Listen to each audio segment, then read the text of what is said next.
right, let's do it. Let's do it. Let's do it. Okay. Shall we do it? Let's get started. Let's get started.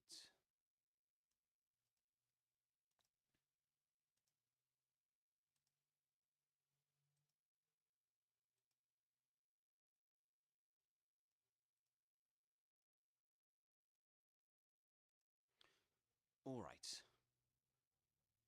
Yeah, there we are. We are live on YouTube. Both.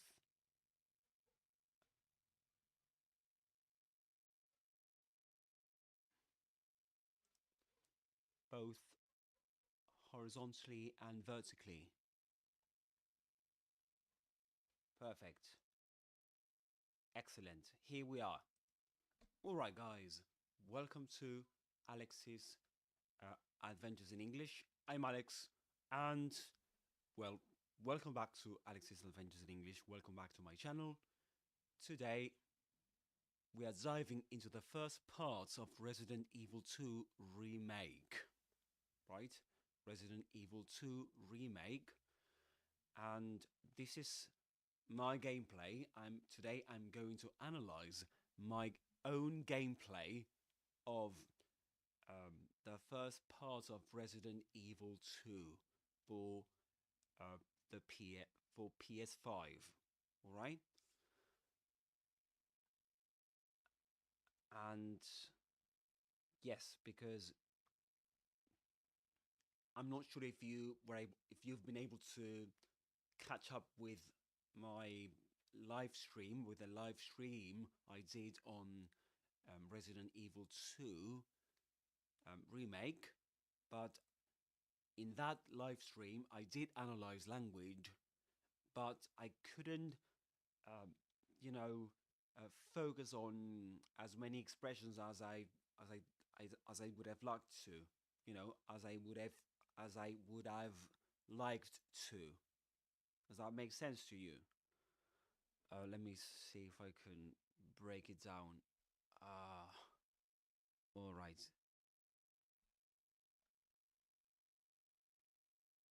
So we've got a blackboard, and I'm going to use it to explain things to you. And what I've just said was I couldn't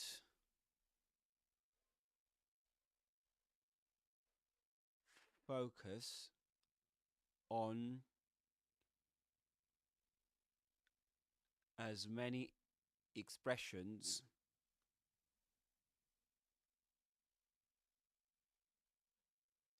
as I would have.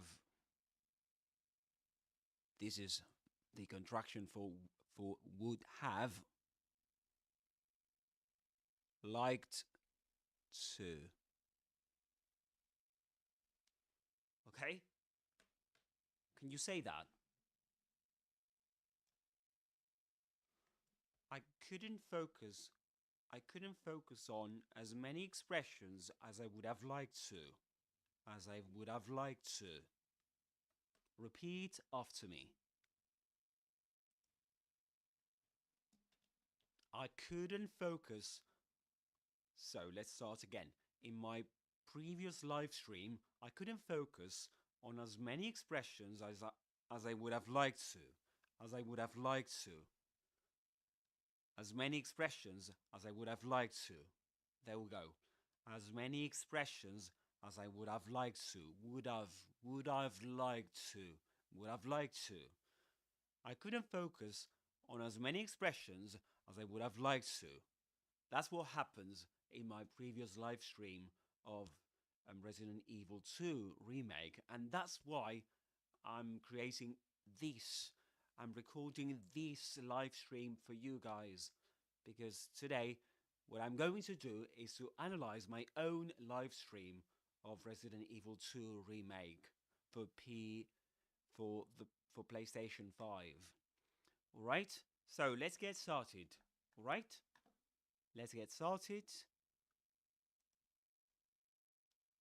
And we're going to watch the game together, right? My gameplay. And we're going to stop and analyze some expressions from the game, all right?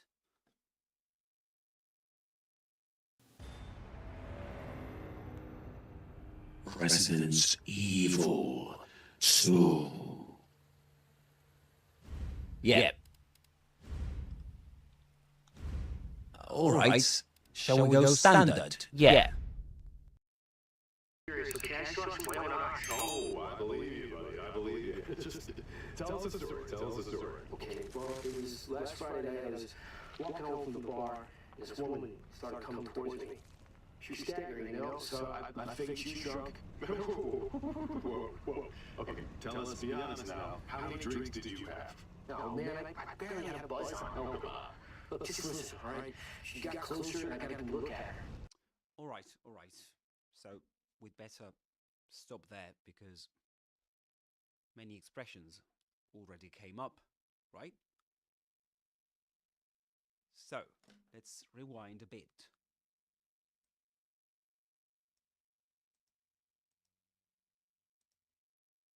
Shall we go standard? Yeah. Can I start from my own eyes? So if we have a look at that previous part, there's a kind of intro to the game, but I couldn't read. Residence Evil. So. I'm going to try and read it right now. Yep. All right. Shall we go standard? Yeah. So I can't read it actually, but I think it says Raccoon City, an industrial city in the heart of America. And apparently it says that Leon S. Kennedy was assigned to protect and serve. Right? Protect and serve. And let me have a look at the... Let me see if I can do this. Because there's a section I can't see from this gameplay. Oh no, it's not there. It's not there. All right. No problem. Let's continue. Can I start from my own eyes? So it begins. This guy, this driver, starts telling an anecdote, right? And he says, actually, he's listening to a radio, right? And this guy on the radio says, I saw it with my own eyes. I saw it with my own eyes. So I saw it with my own eyes, and saw it with my own eyes. What's interesting about this is that in British English, this is American English, right? And they will say, I saw it with my own eyes. But if you talk to a British speaker, especially from the south of England, they wouldn't say, I saw it with my own eyes. They will produce something called intrusive ra. And they will say, I saw it with my own eyes. I saw it. For example, I saw a concert yesterday. I saw a concert. I saw a concert yesterday. Right? And that's something that happens in British English. They don't like vowels being too close to each other. You know, like at the end of saw, you get an O sound, this long O sound, right? And so this O sound gets too close to the E sound in the next word. So you get saw it. It's a bit uncomfortable for the British. So they say saw it. I saw it with my own eyes. Right? So that's, and if you say that you saw something with your own eyes. Let me break down the expression just a bit. It's a classic way of emphasizing truth, right? And the structure here is to see something with your own eyes, which means to witness something personally. Let me try and do this. I'm gonna delete all this. Oh yeah, now I'm going to check the chat, guys, because I haven't focused on that yet. Oh. Hi. Hi there. I'm sorry for not replying before.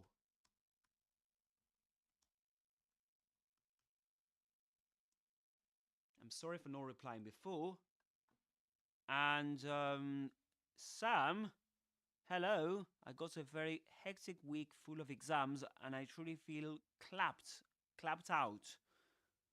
But I'm gonna watch the stream nonetheless. Isn't that called an intrusive right? Yeah, you're right.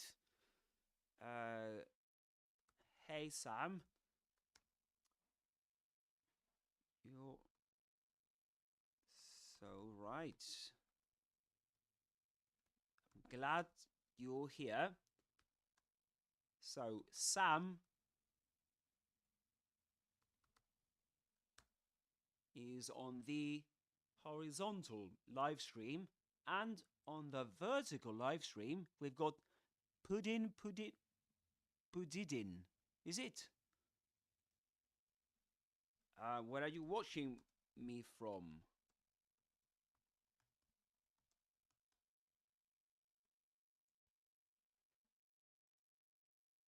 And but yeah, so we've got this. I was telling you, the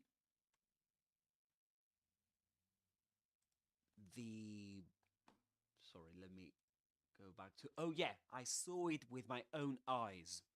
But the British will say, I saw it with my own eyes. I saw it with my own eyes. Right? I saw it. I saw it.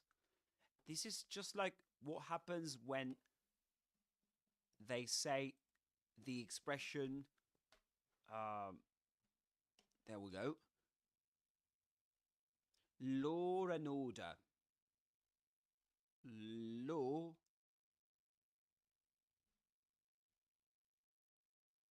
and order. The British here will insert this r sound. That's called an intrusive r, as you very well mentioned, Sam. Law and order, they will say law and order. But this doesn't happen in American English. They will say law and order, or I saw it with my own eyes. All right? If you've got any questions, drop them in the chat. And all right, so yeah, that's what happens here. Perfect. So Yeah, perfect. Let's continue watching the live stream, the gameplay, my gameplay. Oh, I believe you, buddy. I believe you. Just tell us a story. Tell us a story. Just tell us a story. Tell us a story. In this case, so there's repetition here, and this adds, pressure, urgency, and usually what happens here is that spoken English usually repeats for emphasis, especially in informal contexts. And this is it, an informal context. Okay, well, it was last Friday night. I was walking home from the bar. Okay, I was walking home from the bar. I was walking home from the bar. So, yeah, in American English, walk. We'll say walk. But in British English, walk. Let's have a look at that. Let's listen to the verb walk, walk, That's British English. American English, walk, walk. I was walking. Yeah, I was walking home from the bar. I was walking home from the bar. And This is last Friday night. I was walking home from the bar. bar. In American English, usually you will pronounce the final R there. You will say bar. But in England, in the south of England, you wouldn't pronounce that. You would say the bar. I was walking home from the bar. That's in British English. American English, I was walking home. I was walking home from the bar. I was walking home from the bar. And you got any questions, guys? Sam, I'm gonna read your messages. I guess the American will sort of pronounce it like la. And oh yeah, Law and Order. Law and Order. Yeah, concentrating on the rhoticity, and they say a very strong rum, like the one in father. Yeah, absolutely. Father. They will say. You're right there. And you're absolutely right. Sam. Yes. That's I knew you meant Americans. Perfect.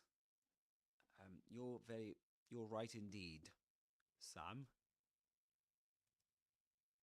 And so yeah. So they will say, apart from law and order. I mean, it's a bit uncomfortable, you know, for me, because I'm to me. I mean, for me, it's much simpler to say law and order, using the intrusive ra there. But anyway, that's why. I mean, that's because I speak with a British accent, and this is what I've learned, and this is what I've been doing for ages, right? But anyway, something else I'd like to mention about this, while we're at it, is that this guy says, I was walking home from the bar.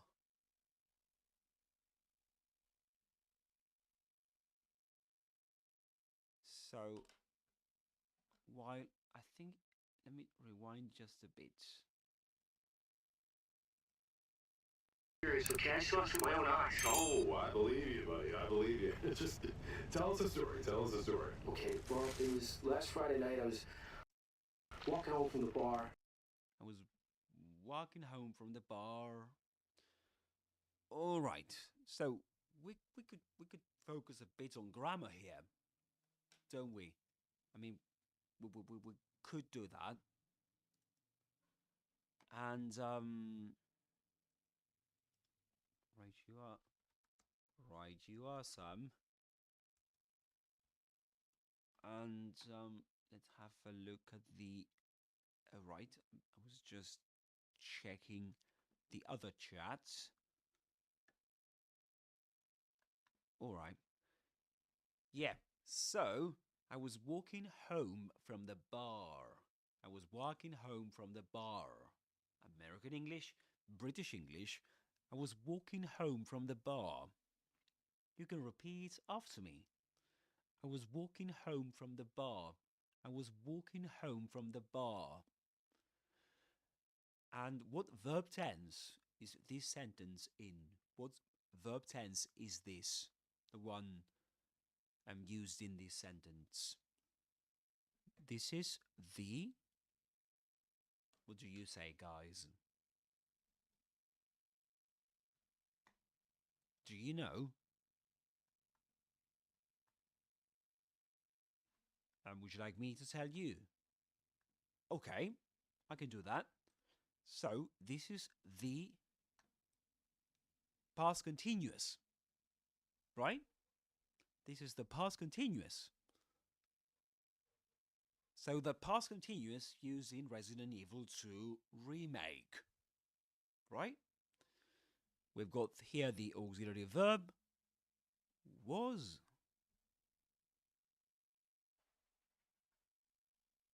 That's the auxiliary verb was.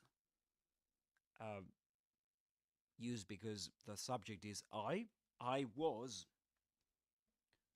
Then the main verb. And the main verb is walking. Right? That's the past continuous in English. And this applies both to American and British English. I was walking home from the bar. I was walking home from the bar. And usually at the beginning of an intro, you would use the past continuous.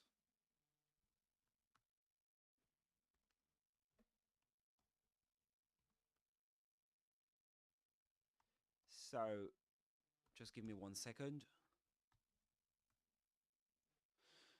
And yes, we use the past continuous at the beginning of an anecdote, a story, to set the scene. This is something typical of storytelling. And this is what this guy is doing. He's telling a story. He's telling an anecdote, something that happened to him. Right? So, there we go. Yeah, I was just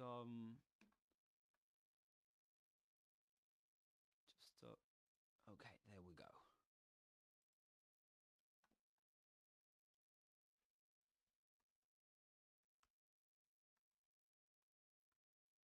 All right, so let's continue.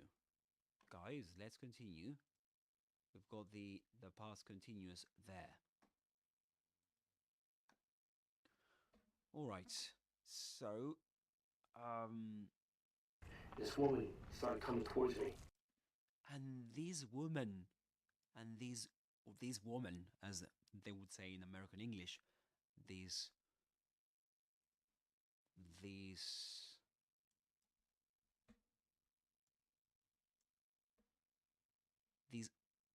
woman, woman in British English, American English, woman, woman, woman, woman, woman, woman, Woman. Yeah. Far more used to British English. woman, Woman. Woman. Okay. This woman. And that's quite interesting because in storytelling, the word this is quite frequently used to introduce the participants in the story, the characters in the story, you know? So it's like saying, do you know, the other night I was doing something and this guy came to me and told me this, that, and the other. All right? This guy, or do you know the typical jokes in English that start with um this guy entered a bar, or this guy I don't know did something, but this guy, this woman, this man, that's very commonly used in storytelling. And to be honest with you, this is something I've just noticed. I mean, in Resident Evil, in this gameplay, but it's something that's been studied about storytelling.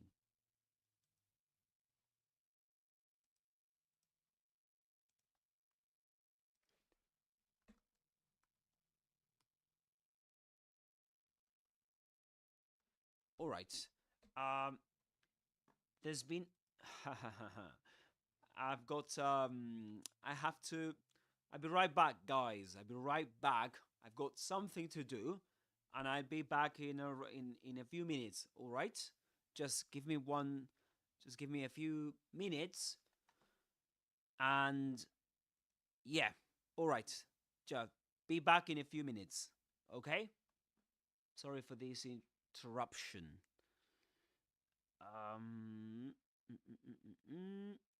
There we go. And here we've got the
Hello everyone, I'm Alex. Welcome to our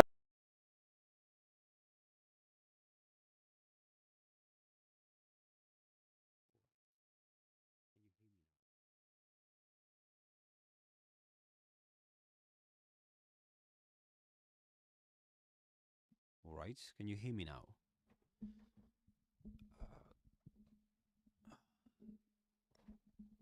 Great. All right, there's something on the...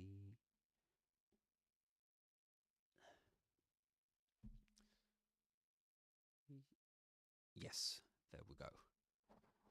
Perfect. Okay, I'm back now. I was telling you that yes, I was analyzing the word, the expression this woman,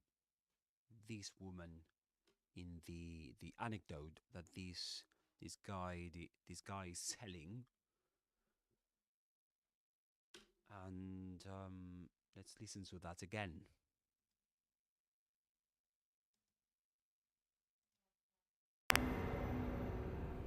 Residence Evil. So. Yeah. Alright. Shall we go standard? Yeah. So can I structure my own eyes? Oh, I believe you, buddy. I believe you. Just tell us a story. Tell us a story. Okay, well, it was last Friday night. I was walking home from the bar. This woman Yeah, and this woman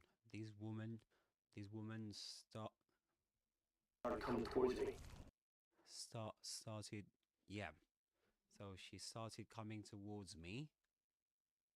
She's staggering, you know? Yeah, that's a good one. She was staggering. She was staggering. That's a way of walking. To stagger means to walk unsteadily, because maybe you're drunk, you're injured, or something, you know. So you might say,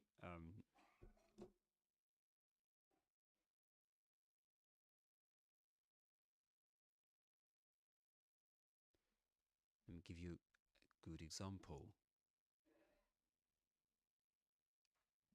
The sentence is, she was staggering.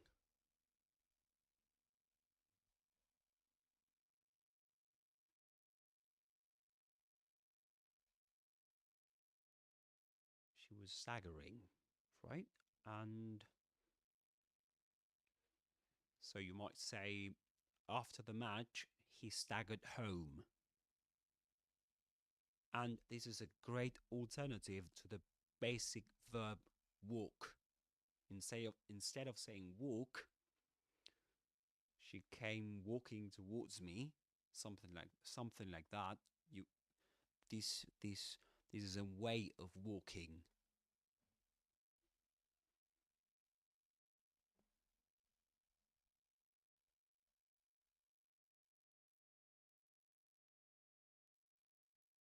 Yeah, this is a way of walking.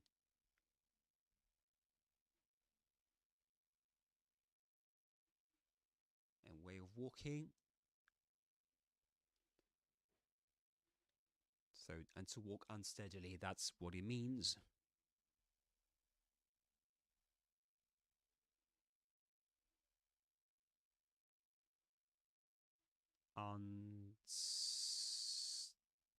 Unsteadily. To walk unsteadily. That's unsteadily. Yeah. Very good. Any questions, guys?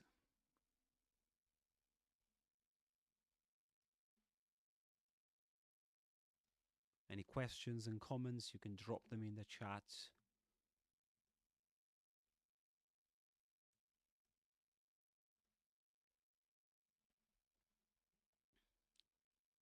Perfect. Okay.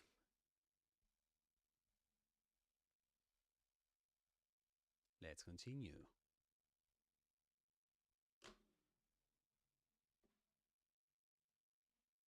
so I figured she was drunk. I figured she was drunk. I figured she was drunk. So to figure something, I figured she was drunk. I imagined. Right? It's like I guessed she was drunk.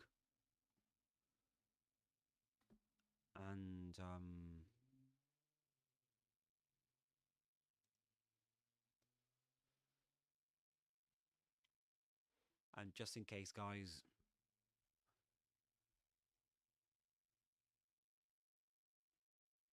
just in case you've just joined this live stream,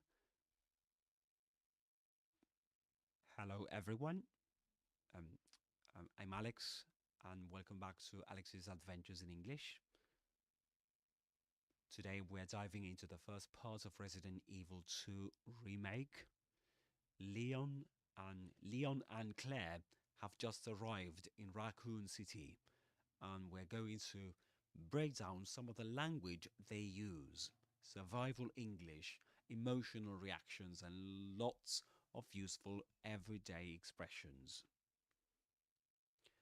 And what we're doing now is to break down some of the key vocabulary in the very first parts of the gameplay. My gameplay, actually.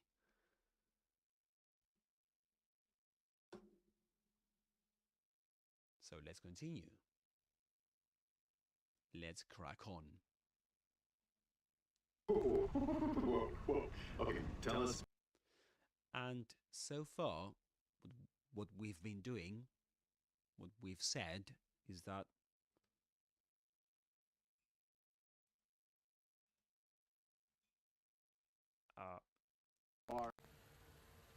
Yeah. All right. Shall we go standard? Yeah. yeah, we mentioned that in American English, usually you would say, I saw it with my own eyes here. But in British English, you will usually hear, I saw it, in connected speech, of course. I saw it with my own eyes, rather than I saw it with my own eyes. And this ra, that appears in between saw and it, is called an intrusive ra. And this is something that Sam, one of my followers on YouTube, mentioned in the chat.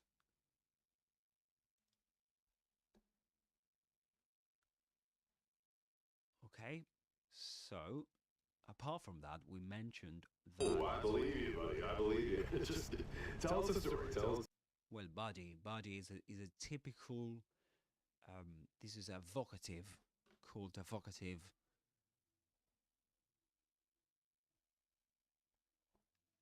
You know, a way of addressing somebody. That's a typical way of addressing somebody, addressing a man in the US.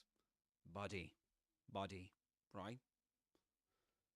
In British English, it's more commonly found. I mean, it's more common to find somebody saying mate rather than buddy, or buddy, as they say it. The story. Okay, well, it was last Friday night. I was walking home from the bar. Then we mentioned that in American English you will say walk, but in British English, walk, not walk, but walk. I was walking home from the bar. In American English, here we can hear that this speaker says bar. He does pronounce the final ra at the end of the word bar. He says bar. But in standard Southern British English, you wouldn't pronounce that. Was walking home from the bar. And then we mentioned that this is the past continuous. in English. I was walking home from the bar.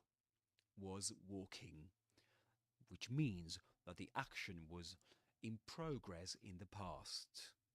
Okay? That's the main use of the past continuous in English, and it's another, well, this has to do more with the purpose in terms of the how shall I put it, the situation in general. And what I mean, what I'm trying to say here is that this guy is telling a story, is telling an anecdote. So it's very commonly found that it's very common to find in English that an anecdote, a kind of story, starts with a past continuous, usually to mention some background event, background action that will, set the scene for the main actions in the story. And okay, so that's the past continuous there. So this is commonly said in language teaching, in grammar books. You can start a story using the past continuous by saying something like, it was raining, it was a dark night, it was a cold night, it was raining, I was driving home when something happened, right? And then we use the past simple to introduce the main events of the story.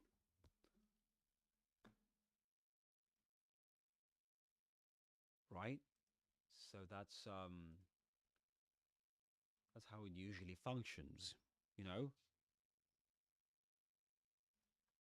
So I'm gonna do the following. Yeah, there we go. Perfect.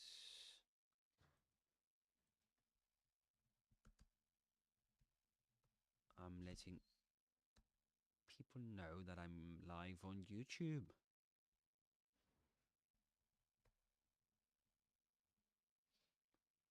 There we go. Okay, let's continue.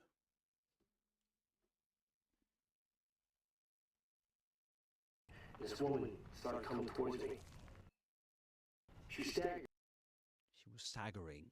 Yeah, we also mentioned that this woman, that's a typical way of introducing people in storytelling. This guy came towards me, and this woman started talking to me or speaking to me.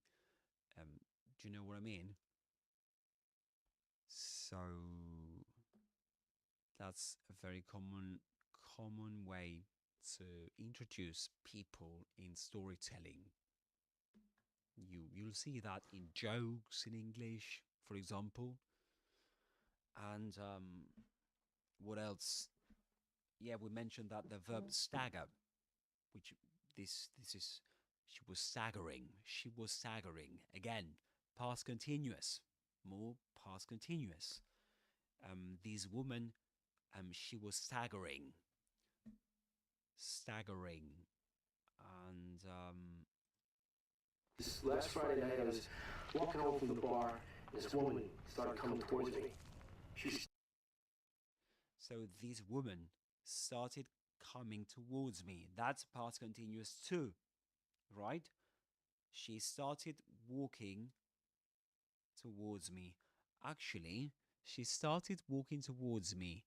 Not really. She started. No, she started. No, that's not past continuous. it seems past continuous, but actually she started walking towards me. No, that's past simple, but the thing is that the main action is followed by an action that was in progress in the past. She started walking towards me.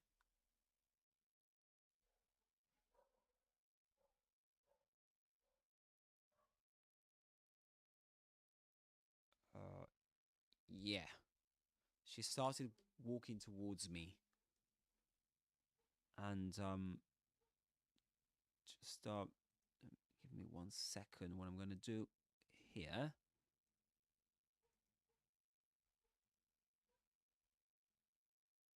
Yes, let me try and see if you can see that better now.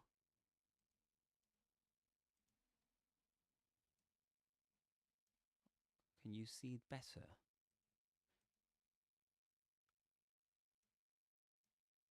Uh-oh.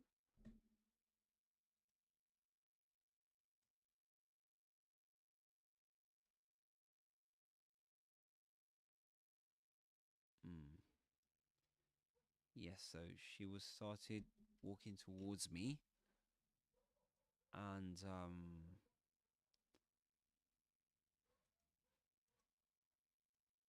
just done something I shouldn't have done.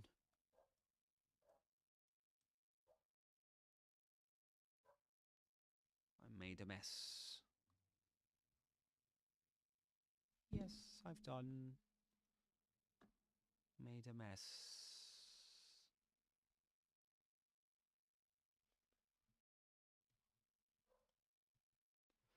Okay, there we go. Oh.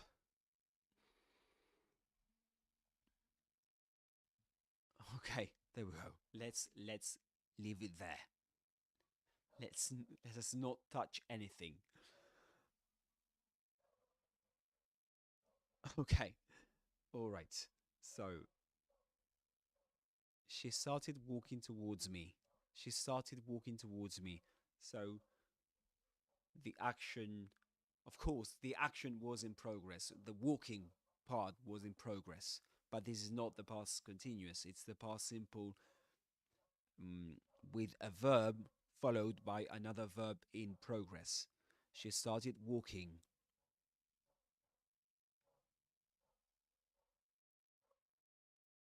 She started walking. The thing is that the verb start can be followed by a verb in the ing form when, the action that follows the verb start is in progress. She started walking.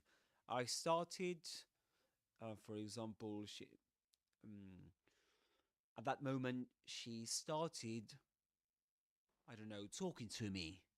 She started doing something, which means that the action happened at a specific point in the past, which is addressed by the verb in the past simple started, but the other action was in progress.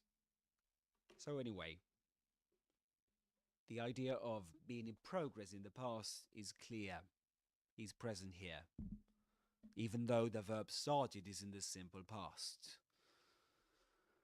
All right, let's continue. If you've got any comments in the chat, what happened with this? Okay, oh yeah, there we go. Perfect. All right, let's continue.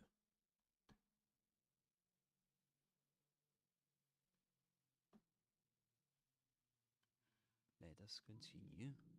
Staggering, so I figured she shrunk. Whoa. Okay, tell us, be honest now. How many... So I figured she was drunk. I figured, which means that I imagined, right? I imagined she was drunk.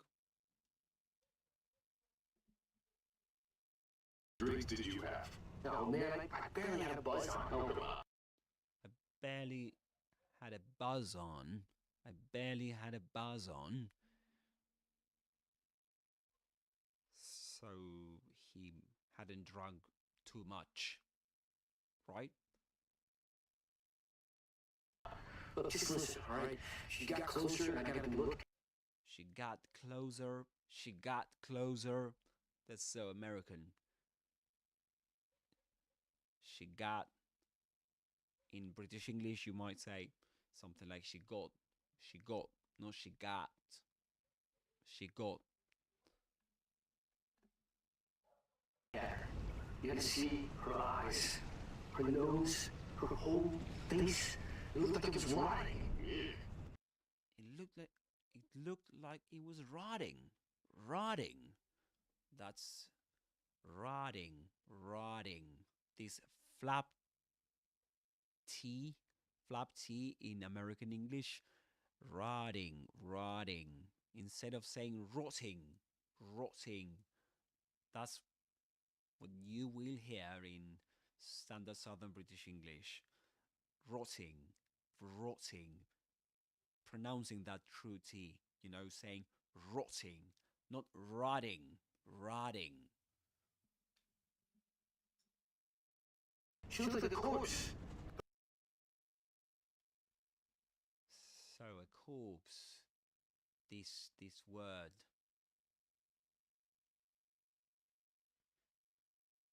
This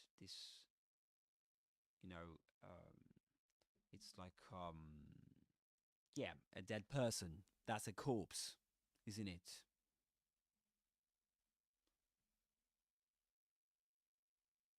So, and this guy repeats that. He says, she looked like a corpse, like a walking corpse. And this adds, emphasis. It creates it gives it a more dramatic effect. And corpse means dead body. It's a formal word, often used in police medical settings. So, Like a walking corpse, man. man. Like a walking corpse, man. Like my wife. I've never seen anything like it. I've never seen anything like it. I've never seen anything like it. I've never seen anything like it. That's what verb tense is it, guys? Do you know that? I've never seen anything like it.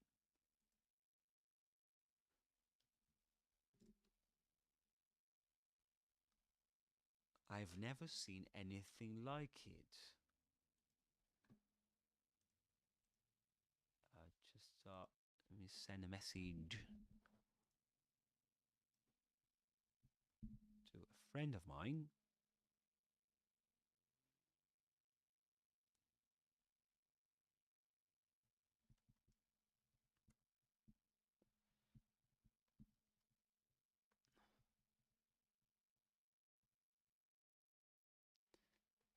All right, yeah.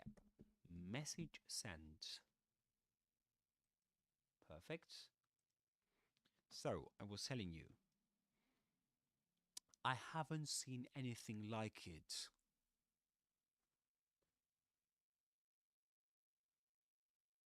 I haven't seen anything like it. I haven't.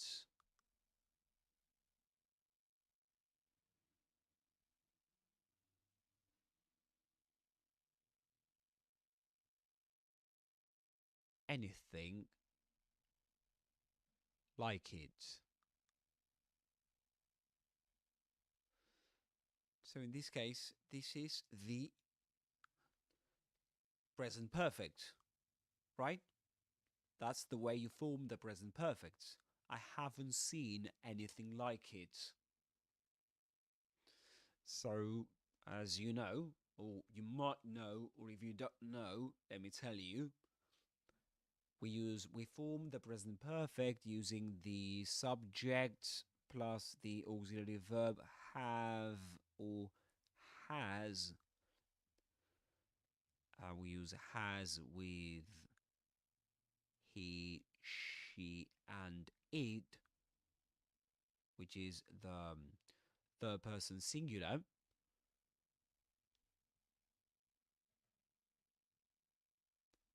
So we use with like this. This is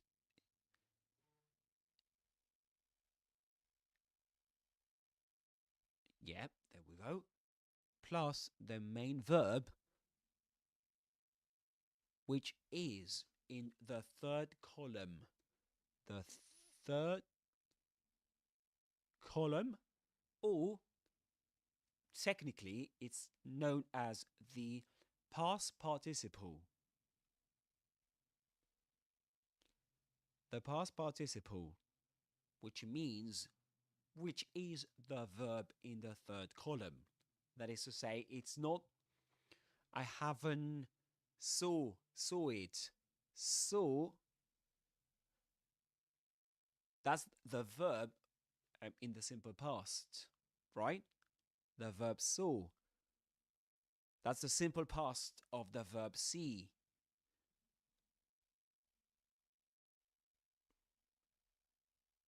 Right?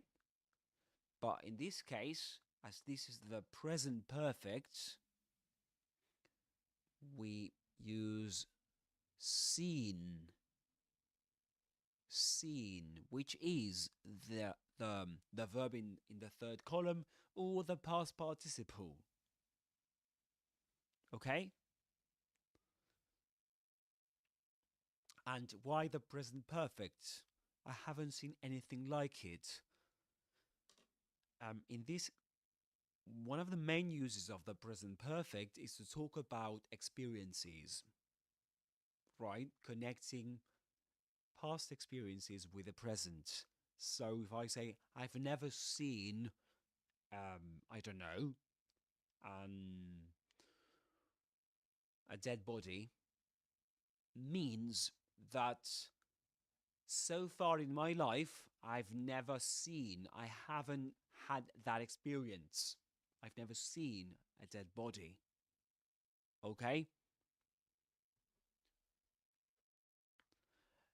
But I guess that in the story, it makes more sense that this guy, I'm not sure if that's what he actually says. I hadn't seen anything like it. Not with have, but had. Right? Because in that case, we wouldn't be talking about the present perfect, but about the past perfect. Why? Because we use the past perfect to talk about the past of the past, or the past in the past. You know, it's something that happened before the past, before a specific point in the past. So we might say that, let's suppose that this guy uses had, so that's the past perfect, and it would make more sense because when this guy is telling this anecdote, the anecdote is in the past. He saw this dead woman in the past, right? So this happened in the past, and so which means that in his life he has seen a woman like that, right? I'm not sure if you follow me. What I'm trying to say is that before that point in the past, he hadn't had that experience, but he did have the experience that night. So now in the present, he can say, I hadn't seen this in the negative, all right? I hadn't seen anything like it, which means it's another way of saying, before that night, I didn't see, before that night, I didn't see a woman like that, or something like it, or anything like it, right? But the past perfect is a, how shall I put it, a conventional way of saying, okay, I'm talking about something that happened or didn't happen before a point in the past. I'm not sure if this is clear, because it might be confusing, you know. The past perfect might be confusing, but if that confuses you, and you're now connected to this live stream, you can drop a comment or a question in the chat. And if you're seeing the replay, you can drop a comment too, of course, and I'll get back to you later on. All right? Now, let's continue.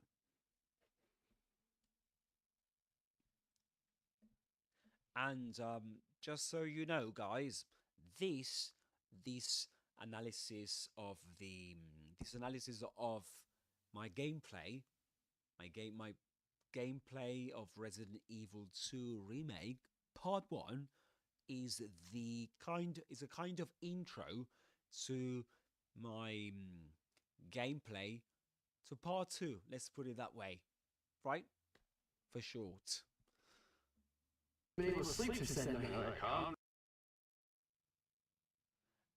But in that case, he says, I haven't been able to sleep since that night.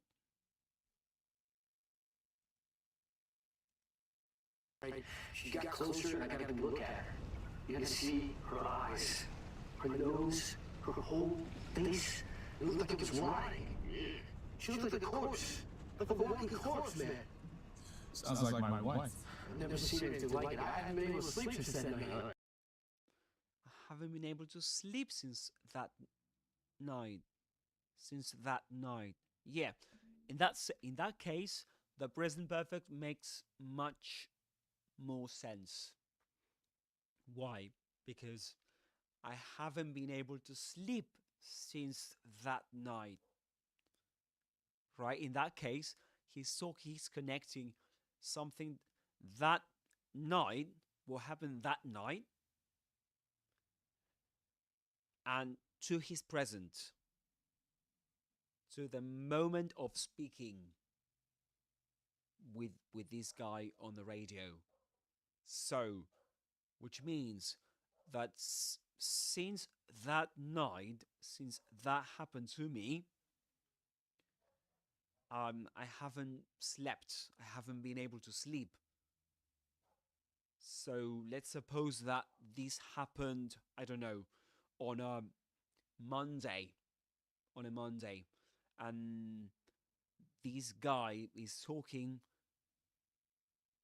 on the radio, is having this conversation on the radio next the coming, I don't know, Thursday, or yeah, let's say Thursday, right?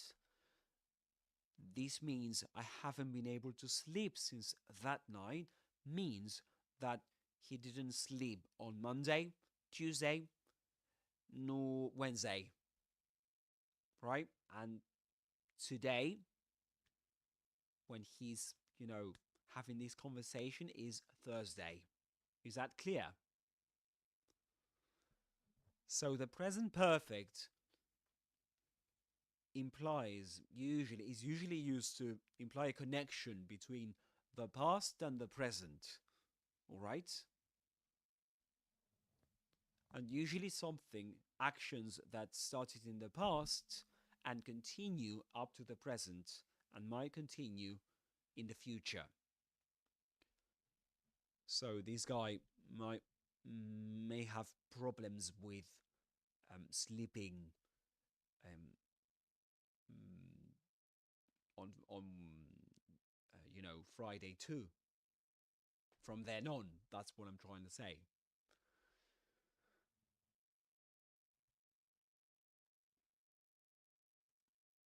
right?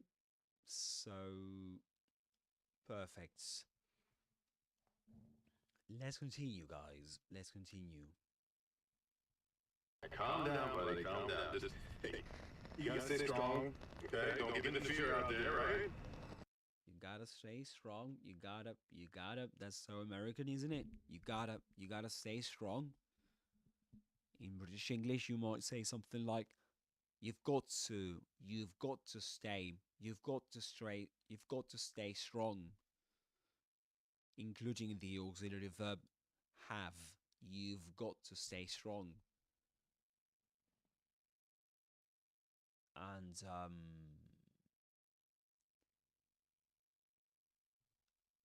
yeah. Yeah, we got that right. And what's interesting here is that the guy on the phone, Like a corpse. Like a walking corpse, man. that one, like a walking corpse, man. This is interesting because I did a bit of research on this vocative, man, and it's usually said that this vocative is mainly used in the US, which is true. Man, hello, man. That's very commonly used in the US. Whereas in British English, you might expect something like, she looks like a corpse, mate. The word mate. But I've got an interesting anecdote or an interesting fact that of my time living in England. I used to speak to a guy. He was in his 50s, I think. And he used to tell me all the time, man. Yeah, man. Do you know man? Yeah, rather than mate. Sometimes he used the word mate, but most times he used the word man. And yeah, that was a bit surprising to me because I thought that they used mate all the time rather than man. But anyway, let's continue. Sounds like my wife. I've never seen anything like it. I haven't been able to sleep since that night. All right, calm down, buddy. Calm down. Just, hey, you gotta stay strong. Okay, don't give in to fear out there, right? Don't give in to fear out there. If you give in to something, it's like you surrender to something. Right? So that's to give in to something. Yeah, we got that right. If you freeze up around these things, it'll sink to teasing up. So, here we've got the original subtitles, and they say, if you freeze up around these things, right? If you freeze up, if you stop moving, if you get paralyzed around these things, they'll sink their teeth into you. And then he continues, I saw it attack somebody. Oh, come on. And that can barely be heard, but I think that he says, I saw it attack somebody, rather than I saw it with an intrusive ra. Just getting good.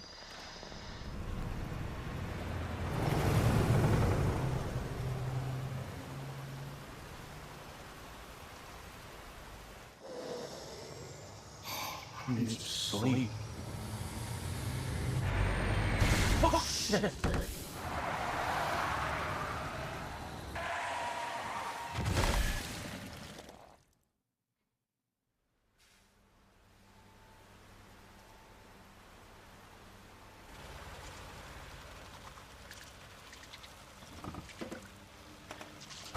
What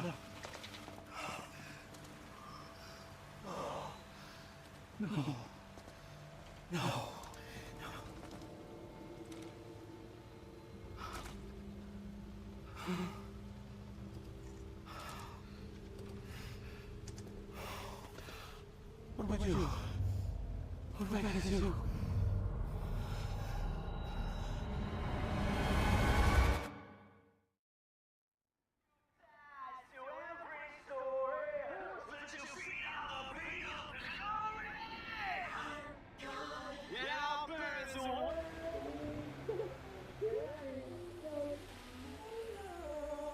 Here comes the best part, doesn't it?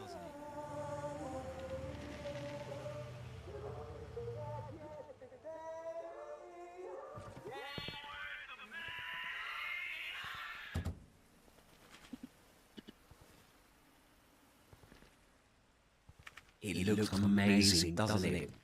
Coins around.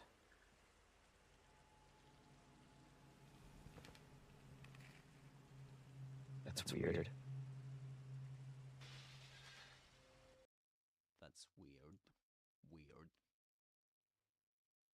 In British English, you might say something like, you might hear something like weird. That's weird. Rather than weird. Without, without pronouncing the r. Weird. Weird.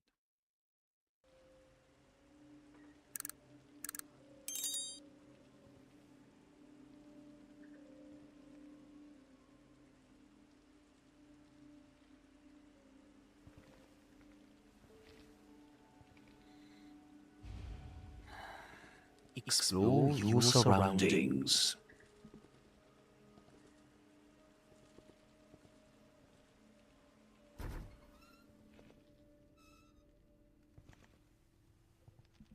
Hello?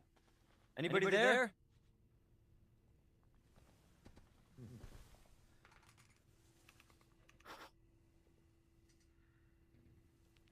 Something's not right. Something's not right. Investigate the stool. Something's not right would be the British equivalent there. And what I meant to say by that during the gameplay was that something's not right. The British English you will usually hear not, but in American they usually say not. So Leon says something's not right, something's not right, not, with an sound, this relaxed sound. But in British English, it's this sharper sound. Oh, not right. Something's not right. Rather than something's not right. Okay, that's how we run. Cold drinks, all right. I could use one now.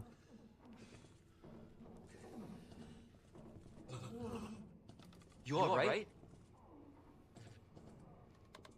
Oh no, dude. Don't move. I'll be back for you. So move.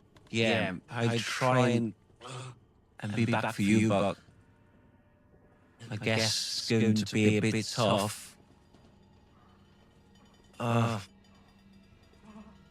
no. I hate these parts.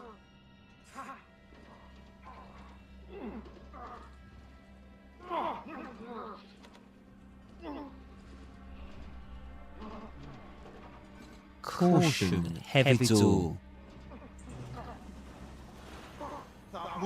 Officer, you need help? Stop moving. Back, sir, I got this.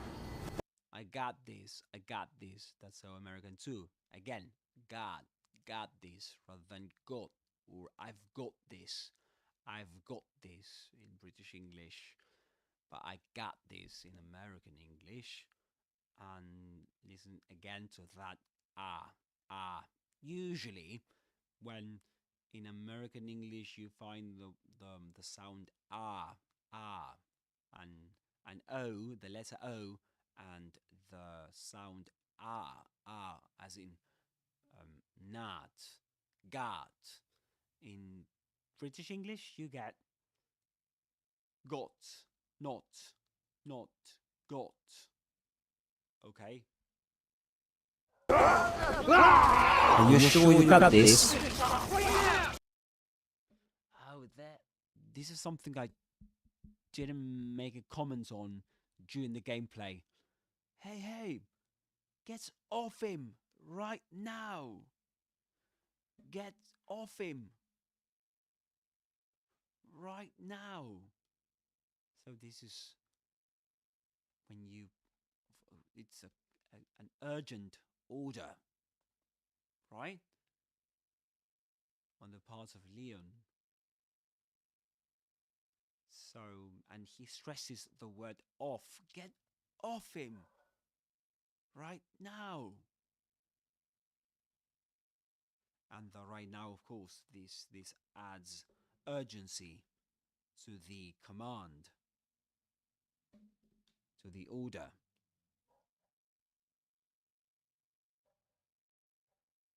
Get off him right now.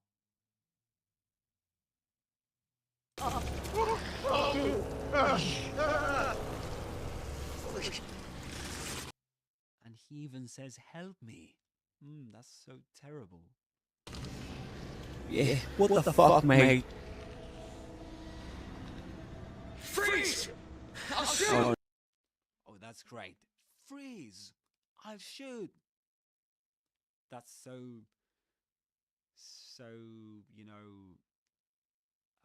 that's so commonly heard in films, right? Usually, the police will say that, right? Freeze! I'll shoot!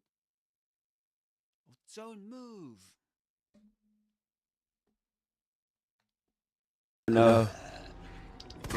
What? And that's a great expression because he doesn't say what the f. He doesn't say the word, the F word.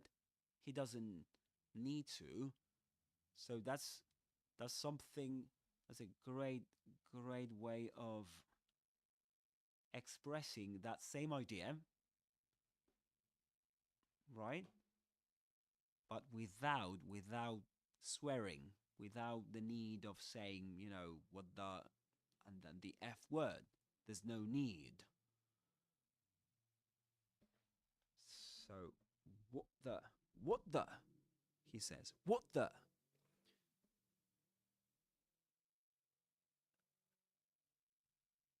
And, so we normally would expect the full phrase, what the hell, what the, and a swear word there, the F word, and so, but this communicates the same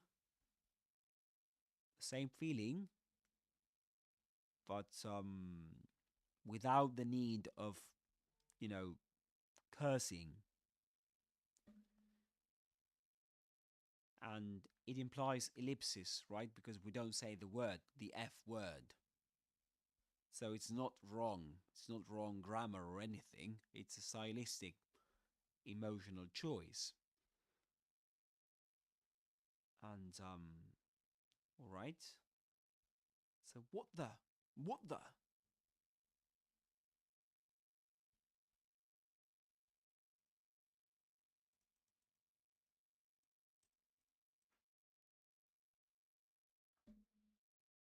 Yeah, all right. And this saves time and adds a punch. Yeah. So and it implies, this feeling of being shocked without the need of cursing.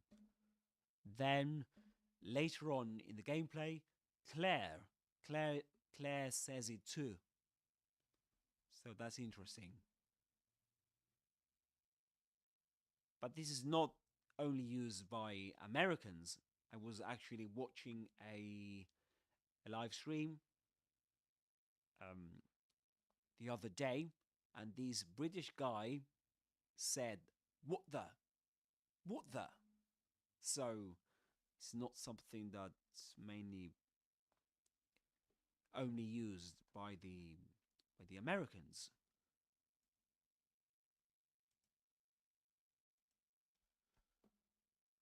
All right, let's continue. What the fuck, mate?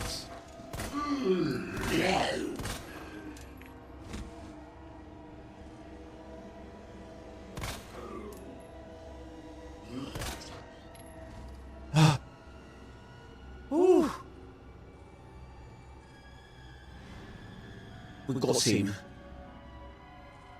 Great.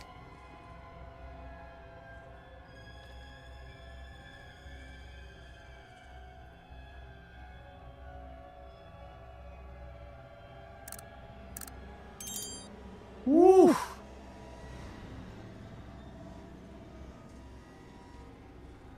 That was very scary, wasn't it? Yeah. Okay. All right. What Said that was closed. do we have to do now? Oh, I think that we need a key to open that door, don't we?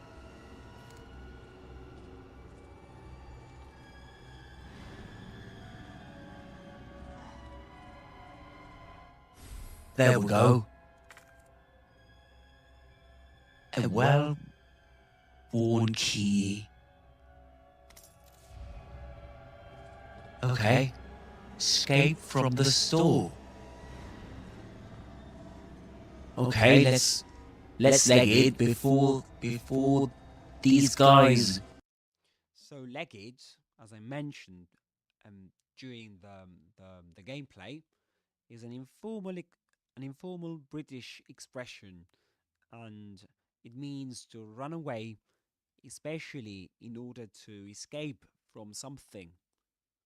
So it's very commonly used in the UK, and it's informal, right? Get up again.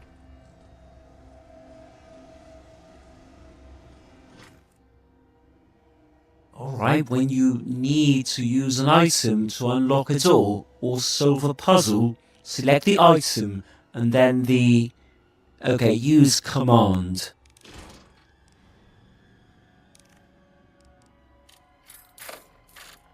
Right, there we go. This isn't going to be pretty. The guy who was there isn't there any longer. Which means that... Oh no. Oh no, he's over there. Oh no. Oh.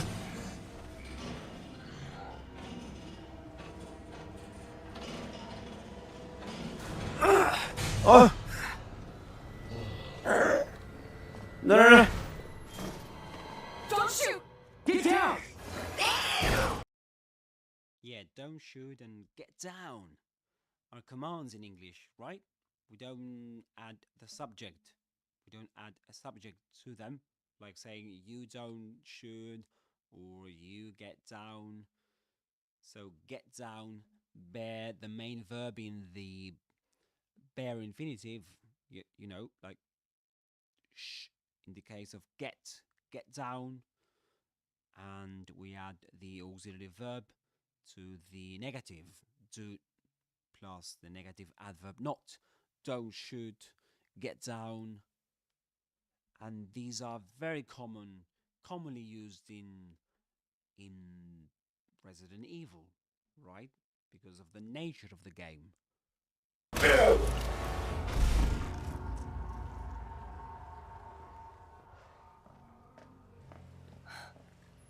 You alright?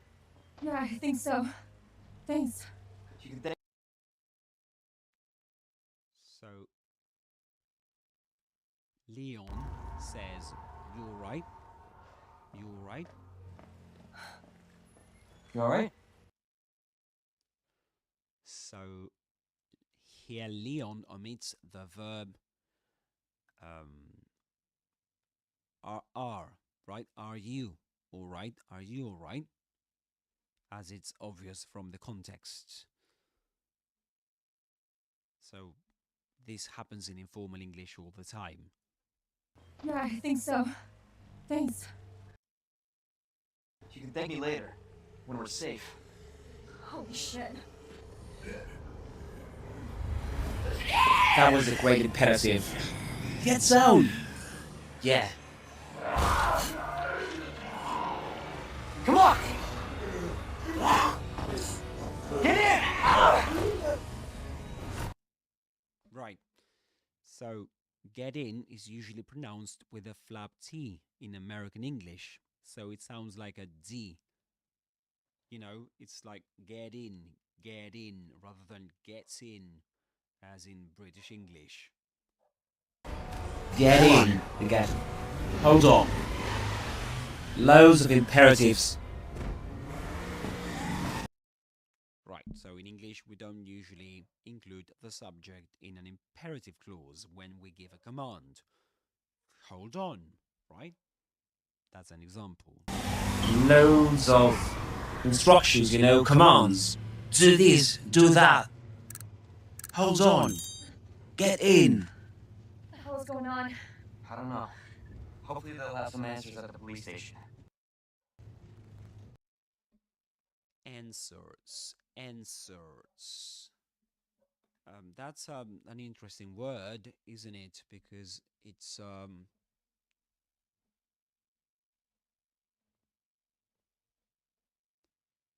so in American English you would hear answers.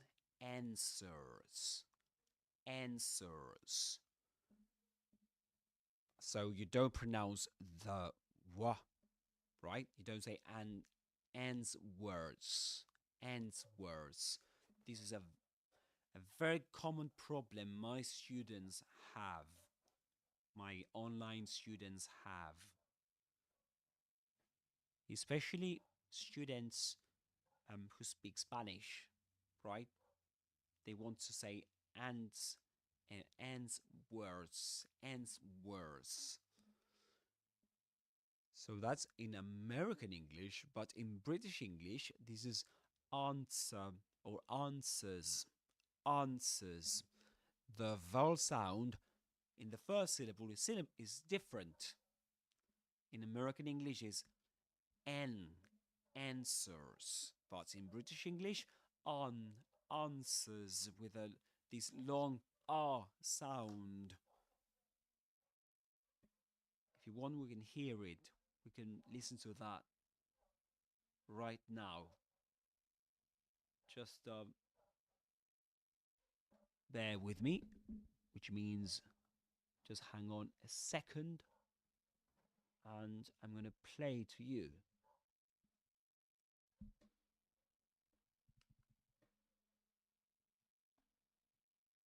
Answer. Answer. That's British English. UK. Answer. Answer. American English. Answer. Answer.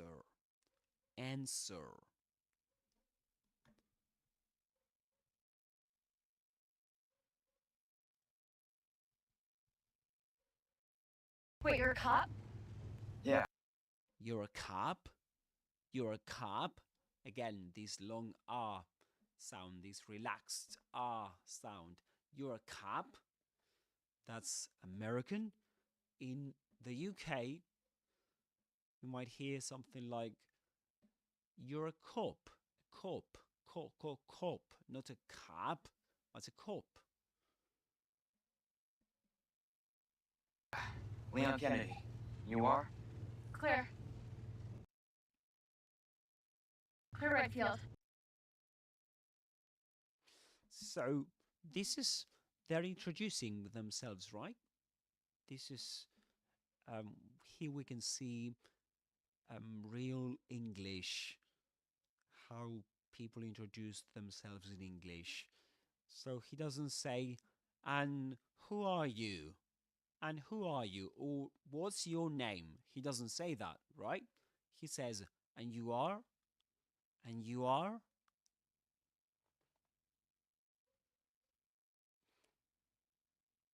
So that's a declarative statement, a declarative question, sorry, a declarative question, which means that it seems to be a statement. He seems to be saying, okay, you are somebody. But actually, it's a question. He's not an affirmative statement, but he's actually asking something. So he says, you are, and the intonation indicates that it's a question. You are, and of course the context helps Claire know what he's actually asking her. And you are, and you are. So this happens in informal conversations in English. Live around here? No. Looking for my. Right. So this is something I mentioned in this live stream, in this gameplay, that Leon says, live around here, live around here. He doesn't say, do you live around here? Do you live around here?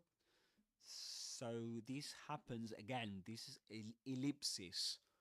Ellipsis means omitting certain information because it's obvious from the context.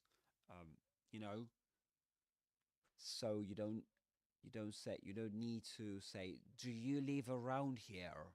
And it's not wrong to say, live around here, live around here. Again, indicating it's a question using this rising intonation, live around here, live around here.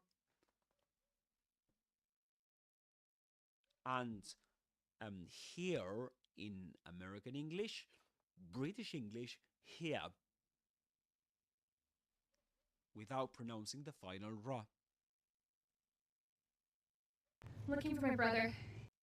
No, looking for my brother, looking for my brother. Again, Claire uses more ellipsis. There's more ellipsis in what she says. She means to say, I'm looking for my brother.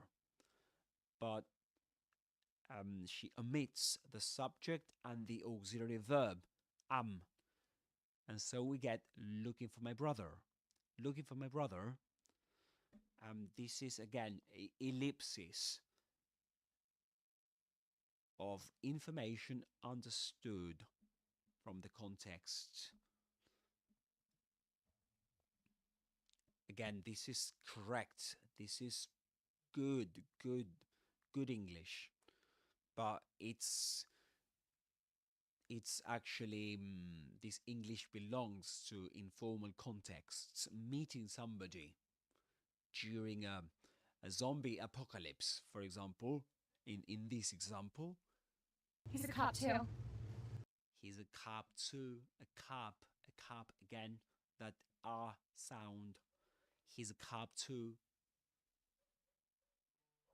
Which means he's also a cop. Her brother is a policeman too. Well, it's a good thing we found each other. It's a good thing we found each other. It's a good thing we found each other. We could repeat that. We could repeat after Leon, right? It's a good thing we found each other. It's a good thing we found each other.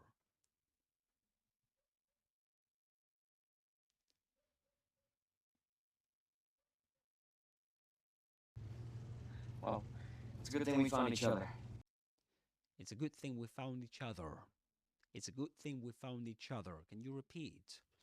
It's a good thing we found each other. I'm trying to say it just like he does, you know, in American English. It's a good thing we found each other. In British English, you wouldn't say each other, but each other without pronouncing the final R. Each other. Each other.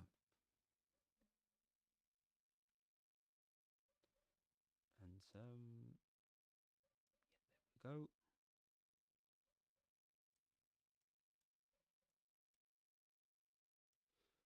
Perfect. Just there we go.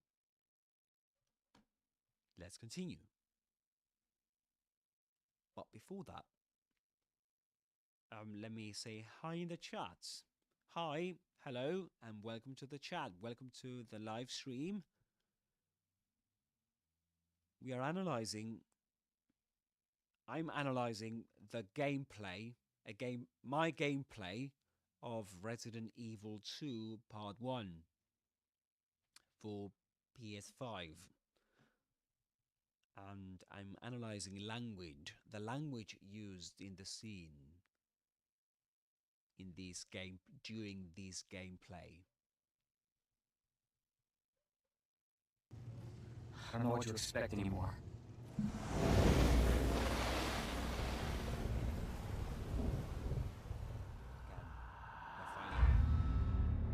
He says anymore. That's American English. British English, you might have anymore without pronouncing the final R.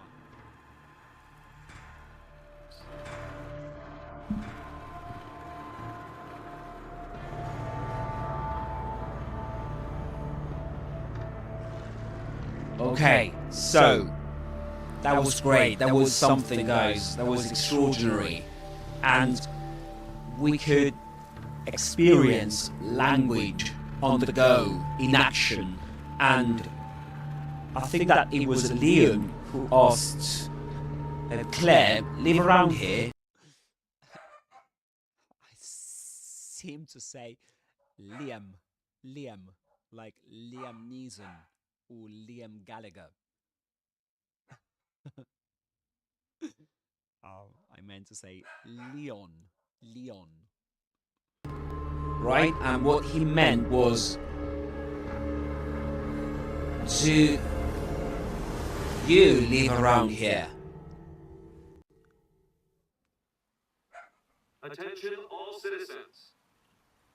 Due to the citywide outbreak. Due to the citywide outbreak. Due to means as a result of. Okay? It's a formal word. It's a formal phrase, actually. And if we get, if we want to get grammatical, it's a preposition, a complex preposition, So it means that it introduces nouns, due to something, due to the city-wide outbreak, due to something, and this is a public announcement. So, as I told you before, it's used in formal contexts, not in an informal conversation, right? You would say because of the city outbreak, the citywide outbreak, because of this, because of would be a more informal equivalent. You were advised to take shelter at the Raccoon City Police. At the raccoon, right? At the raccoon. That's the pronunciation. The raccoon Station. Free food and medical supplies will be provided to everyone. Okay. Free food and medical supplies will be provided to. That's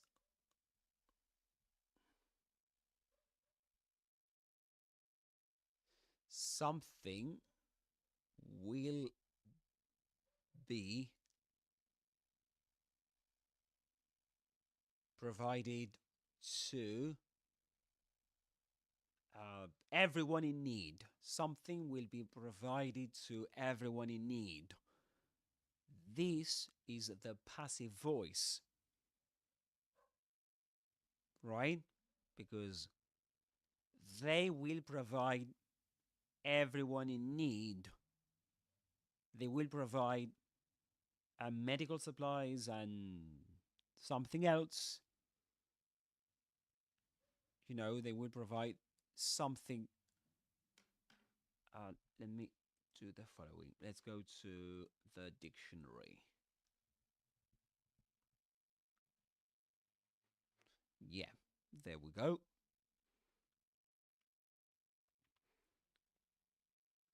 So, you say you provide something, right? You provide something. Let me. Okay, we've got here a very similar example. We have concerns about whether the government will be able to provide viable social services for poorer families. All right, so we might say that the government will provide social services for poorer families or provide poorer families with social services. Okay.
anyone in need. God.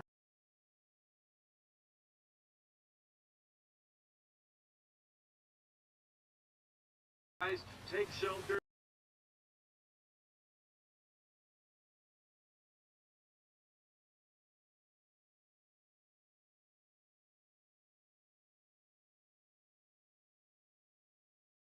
At the Raccoon City Police.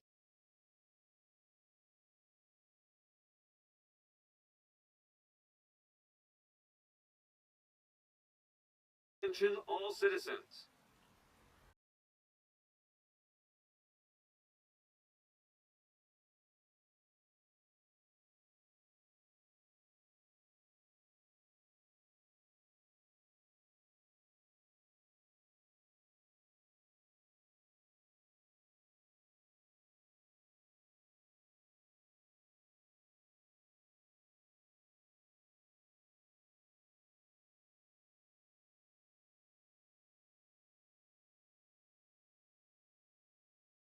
Around here.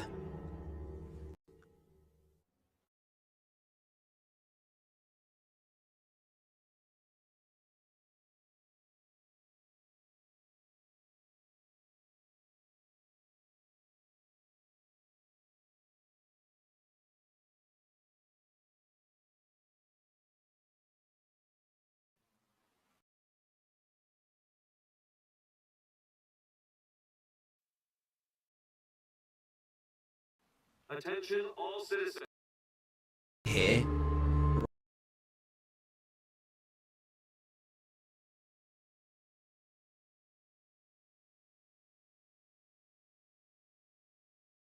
Right, and what he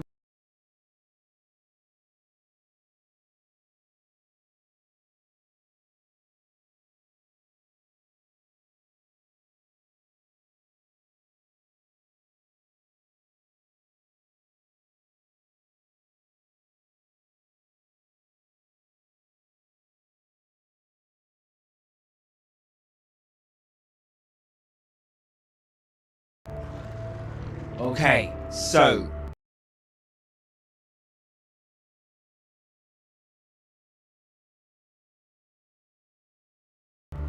that was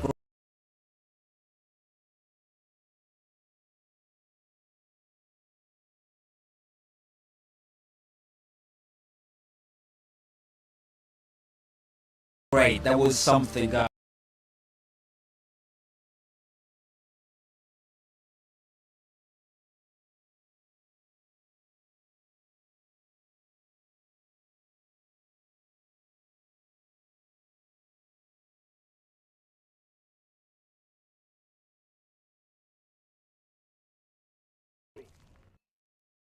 She said.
Got in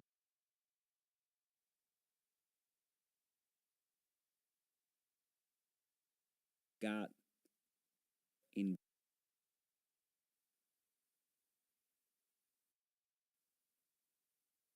got in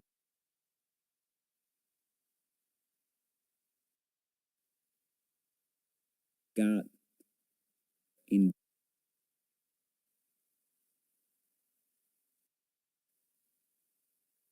got in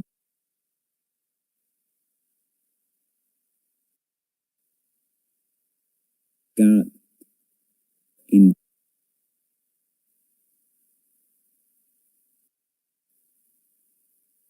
got in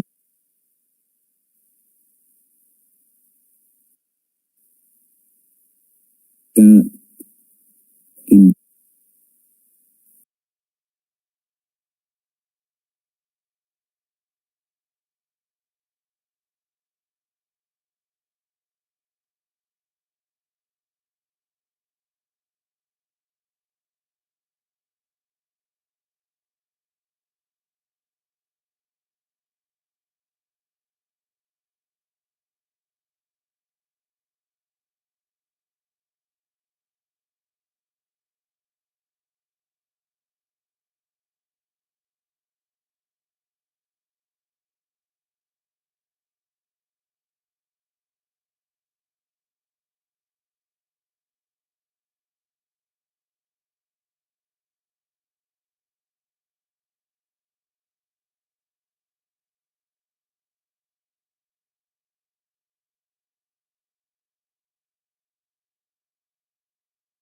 Guys, that was extraordinary.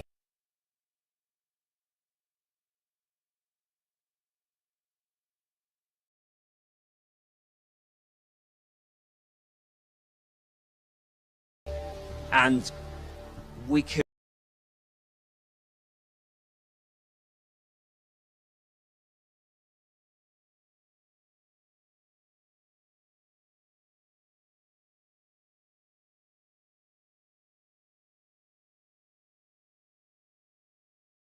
thing, and these guys to check the chat, guys, because I haven't focused on that yet. Oh, hi. Hi there. I'm sorry. I'm sorry for not replying before.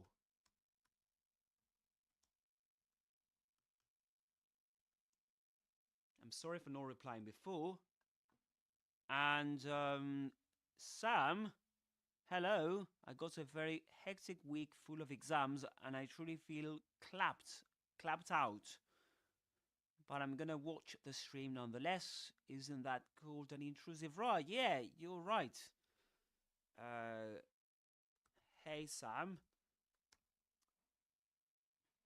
you're so right. I'm glad you're here. So Sam is on the horizontal live stream, and on the vertical live stream we've got Puddin. Is it? Where are you watching me from?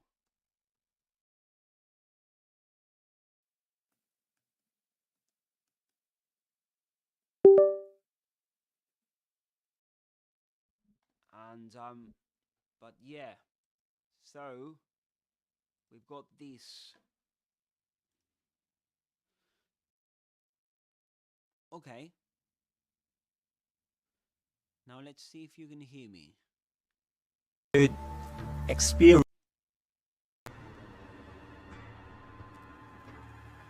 Okay, I guess you can hear me now, right? I think you can hear me now. I'm gonna check that on the live stream. Okay, so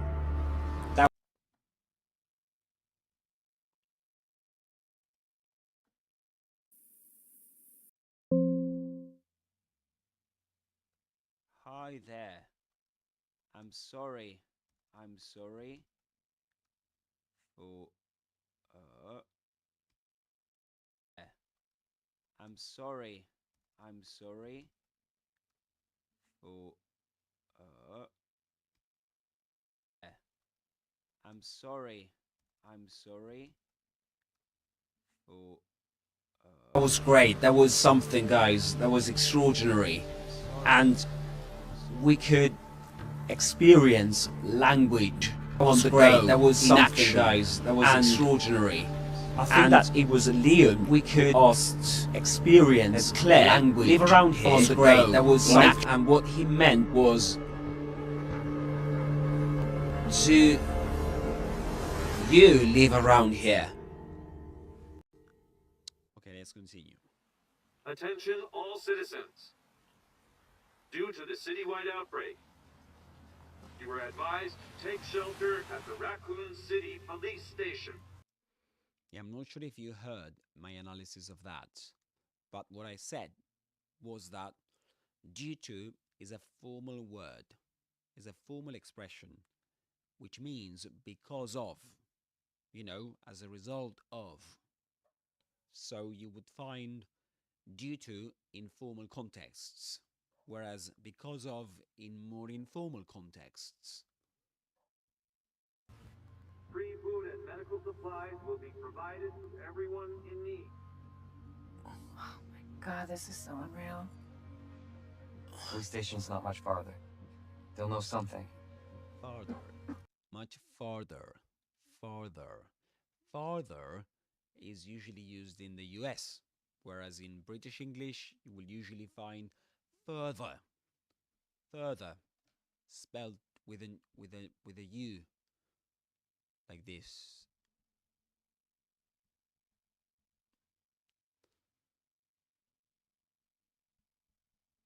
That's in the UK.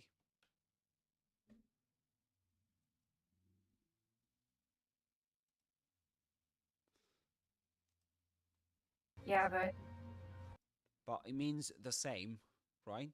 It means, you know, a long distance. That's the only that's the meaning it's got. More specifically, a greater distance from something. yeah, but what if we're the only ones? What if there's no survivors? No, you're survivors. It's a big city. And Food and medical supplies will be provided to everyone in The station's not much farther. They'll know something. Yeah, but what if we're the only ones? What if there's no survivors? all right, what if there's no survivors or survivors? She says survivors. I would say in British English. What if there's no survivors? Here, there's something very interesting about both American and British English because this happens in both varieties. And can you notice? Do you notice something strange about the structure? There's no survivors. What if there's no survivors?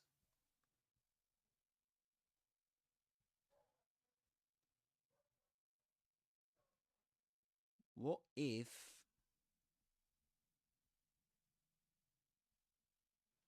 there's no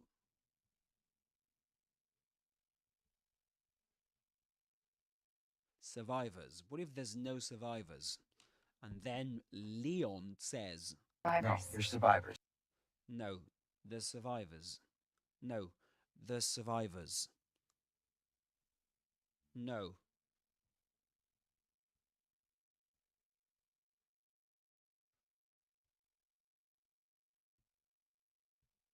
There's survivors. No, there's survivors. Can you let me know if you notice something strange with this? Well, the thing is that when you learn English at an institution, at school, in books, usually you're told to use there plus if you use there with plural nouns like survivors, right? You would usually say there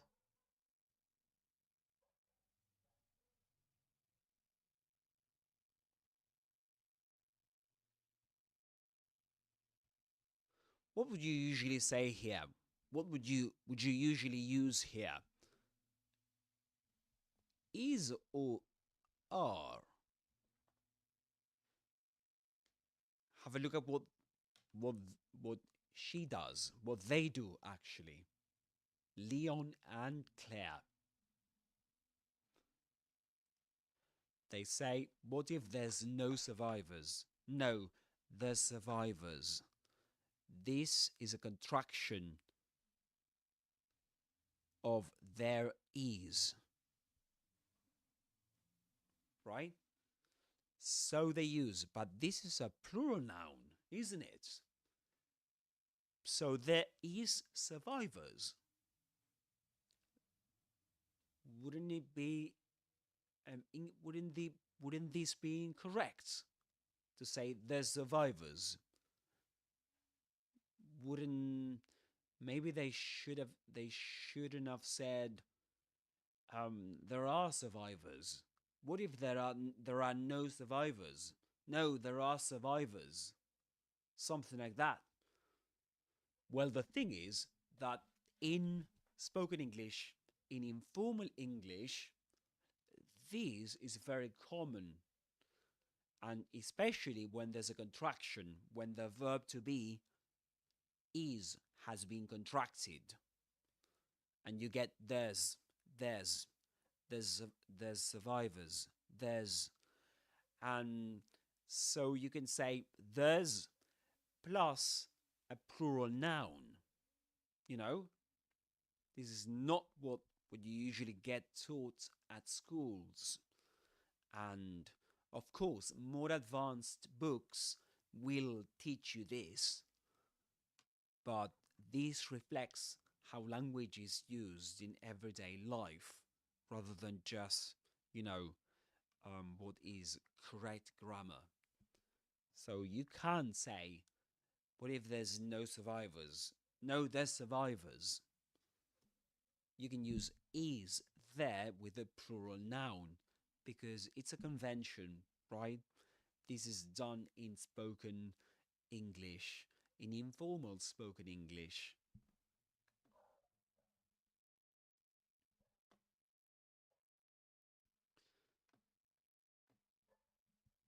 Okay, so there we go. Let's continue. I'm a bit cold, to be honest with you, so I think I need to. Yeah, I'm quite cold actually. But anyway, let's continue.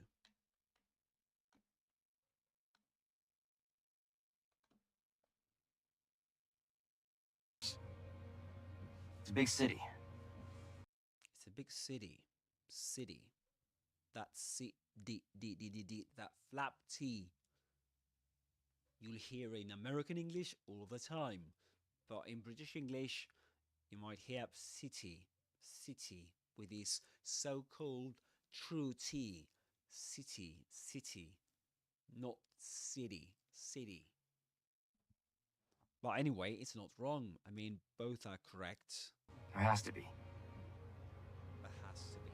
There has to be more survivors. There has to be. There has to be more survivors, right? So there's ellipsis there. There has to be. Looks like we're walking from here.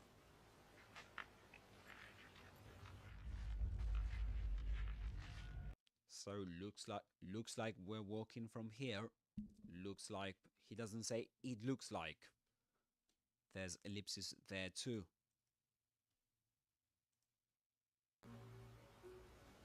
Looks like we're walking. Rather than saying it looks like, he says, looks like we're walking from here. Looks like we're walking from here. And from here.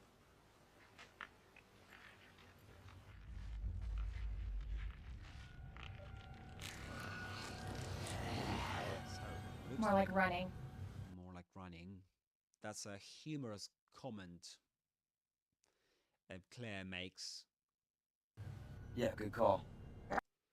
Yeah, I agree with you. That's good call. I agree with you. I think that that's a good idea. Leon, You gotta back up! You gotta back up. You gotta. That's an American informal way of expressing have to. In British English, you will usually find you have to back up. You have to back up, which means that, if you don't do it, I mean, it's a warning. You have to do something. Otherwise, there'll be consequences. So you gotta back up.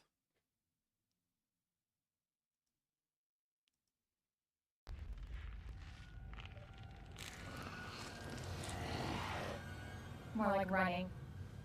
Yeah, good call. Leon, you gotta. We gotta. Rather than you, it's we gotta. We gotta back up. We gotta. So that gotta.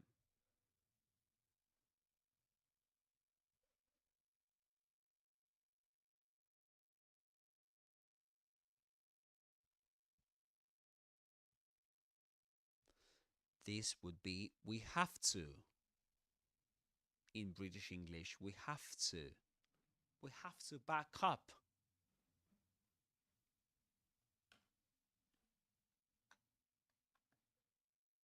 Back up!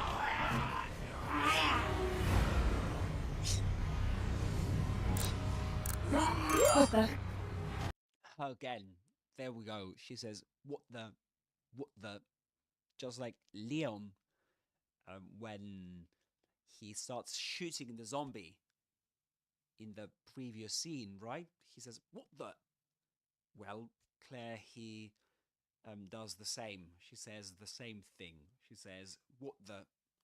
Again, expressing surprise, amazement, being shocked by something without the need of using the F word, or what the hell.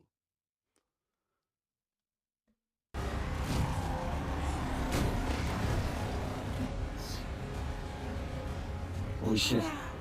There, get out. Get out now!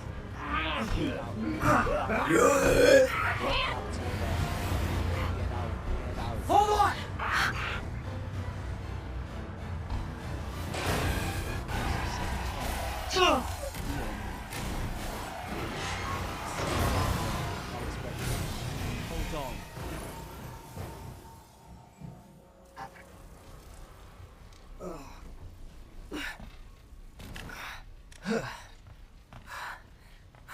Whoa!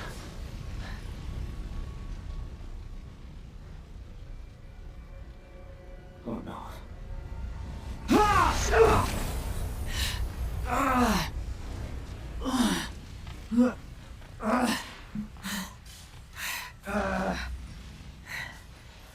Claire! Claire, are you okay? Yeah! I'm alright! How about you? How about you? How about you? So that's a kind of assimilation. How about you? How about you?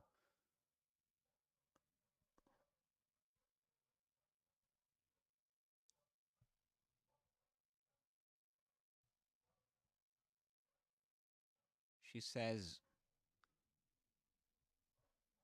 how about you? Sorry, there's a problem with the color here. Oh yeah, that's why. Sorry. There we go.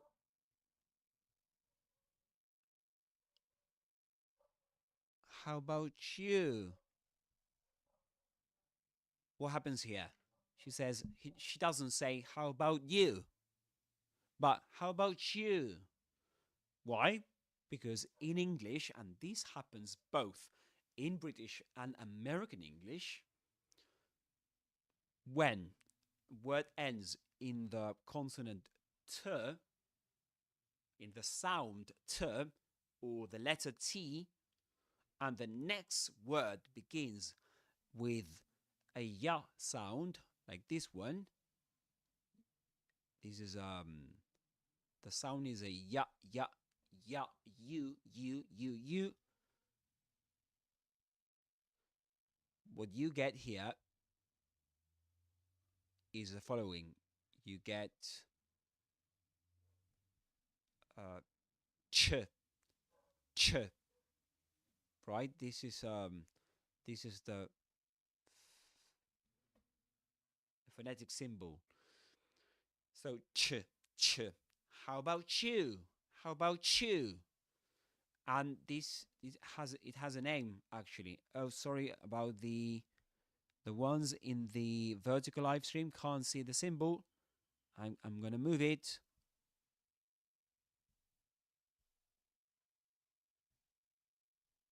Yeah, I'm gonna try and move that. Just give me 1 sec.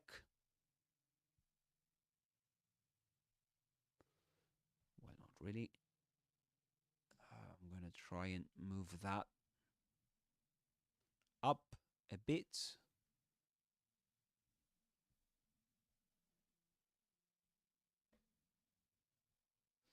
So you get ch. T plus ya become ch. How about you?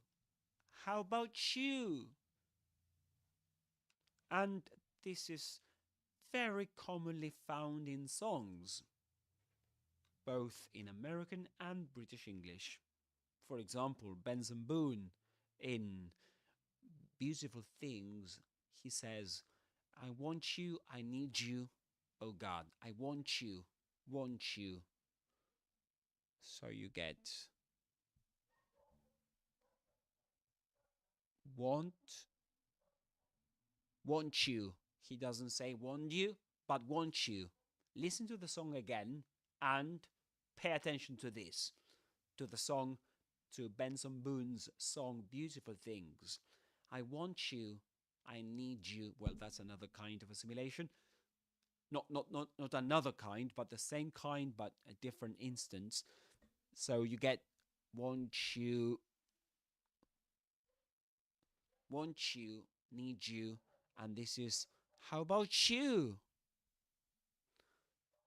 And this is called coalescence assimilation.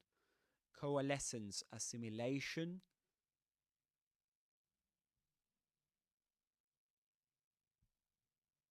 It's got a technical term, a technical name. I mean, that's a technical name for it. Coalescence.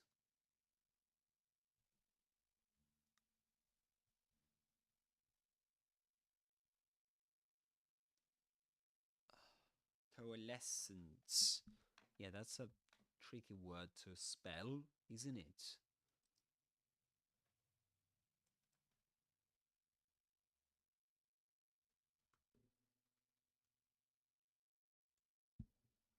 Yeah. Coales. CEN. Yeah. I thought there was a problem here.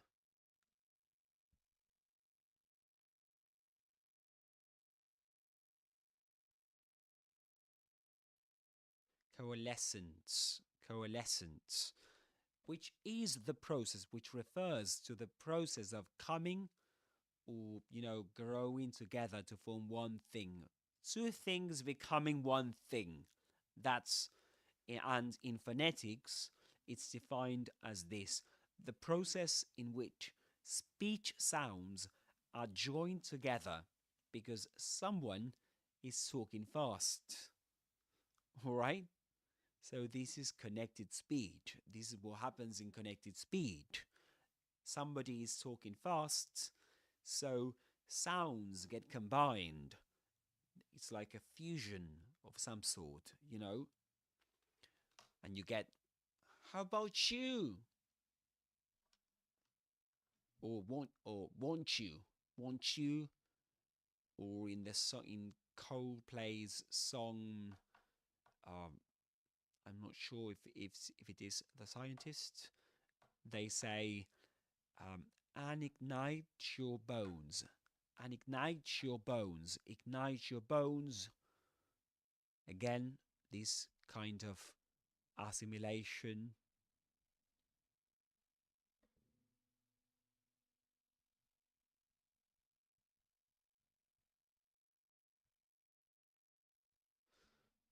All right, so this is ignite, ends in this sound, t, and the next word begins with ya. So you get ch, ignite your bones, ignite your bones. Listen to the song, pay attention to this, and then you tell me in the chat.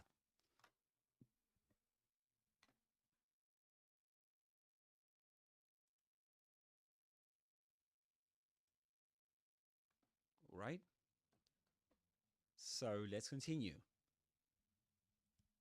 And, all right.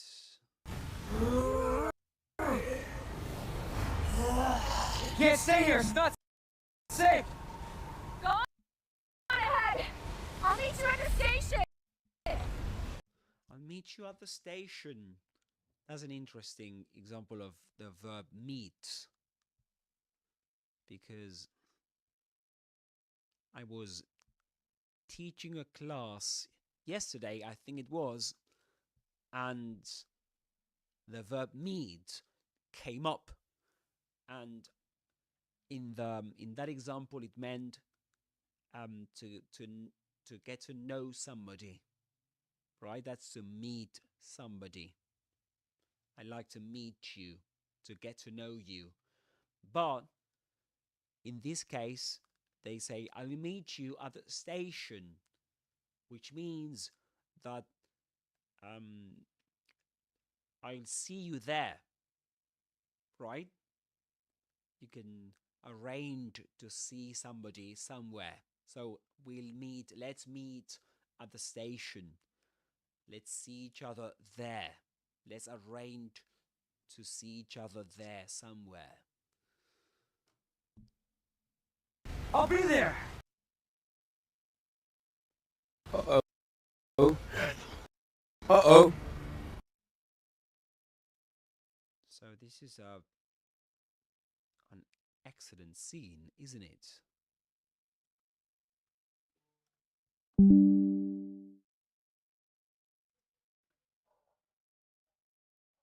It's absolutely perfect.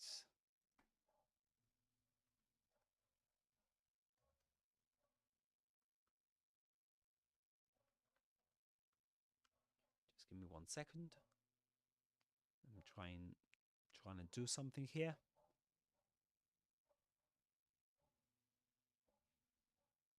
And so yeah, so if we have to describe the scene, we could say that this shot shows Leon's perspective, and the streets are in chaos, zombies everywhere, and the whole area's lit up by flames. You know, lit up by flames. There are flames everywhere. So there's these bright lights you can see in the street. You can see burning cars and shambling undead moving through the firelight. All right, so that's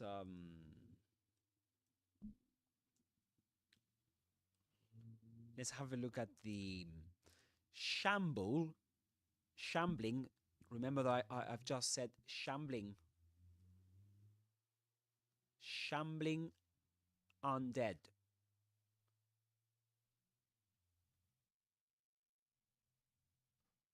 Shambling undead.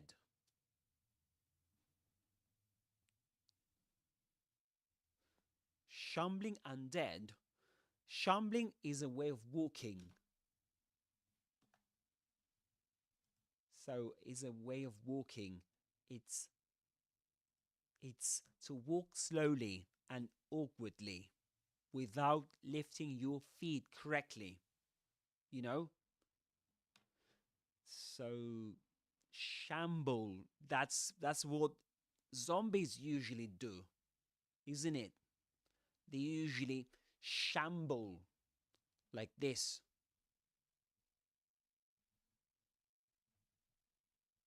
They usually shamble. So this is to walk slowly and awkwardly.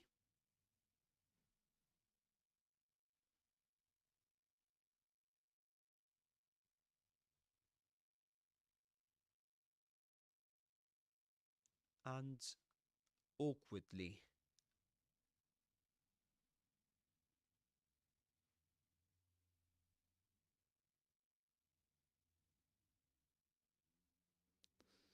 Awkwardly. Awkwardly. So walking slowly and awkwardly. That's what usually patients, sick patients, for example, in a hospital might shamble along the hospital corridors, right? And so that's shamble. That's why we can say that in this scene we can see burning cars and shambling undead, sorry, undead, because these are undead. Shambling undead moving through the firelight. It's very apocalyptic, very cinematic. And at this point in the story, Leon has just told Claire, go on ahead, I'll meet you at the station. And Claire runs off in one direction, while Leon's path gets blocked by the burning wreckage. So you get, there's wreckage.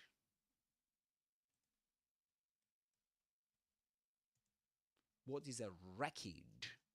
A wreckage.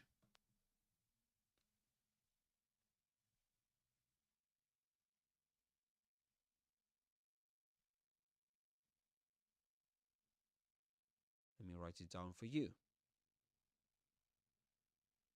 A wreckage is a noun and it means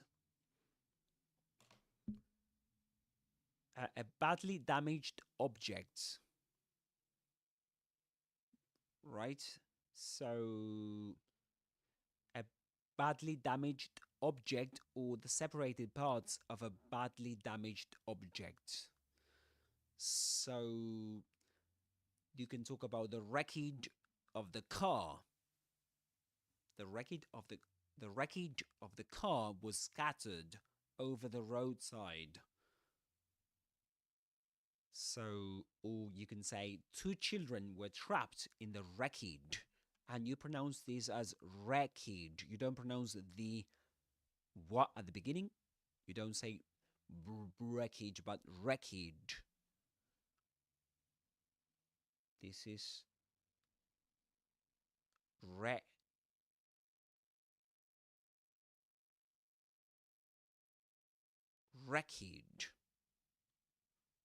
With the accent on wreckage.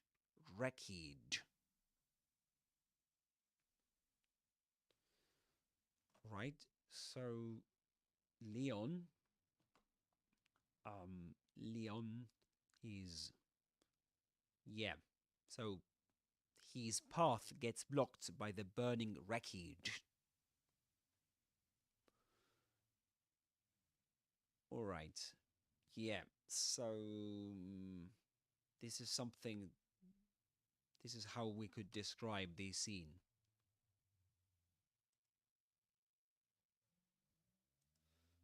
Just checking the chat, guys. Okay, let's continue. Uh-oh. This is out of control. Out of control. Yeah. Out of control.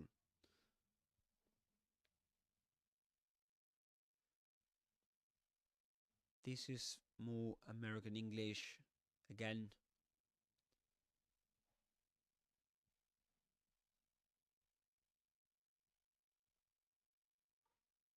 Out of control. This is out of control. Out of control. It's an informal way of contracting out of. This is out of control. This is out of control.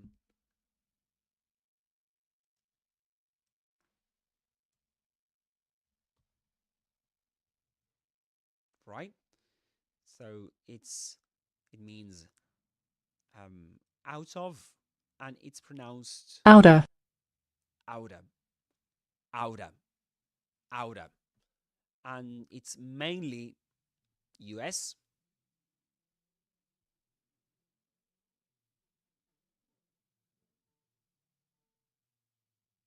Mainly US, and it's informal. Informal English. Informal American English. They might say something like, I'm out of here. I'm out of here. I'm out of here. Or we better get out of here. Out of here. Man. Something like that. Yeah, out of.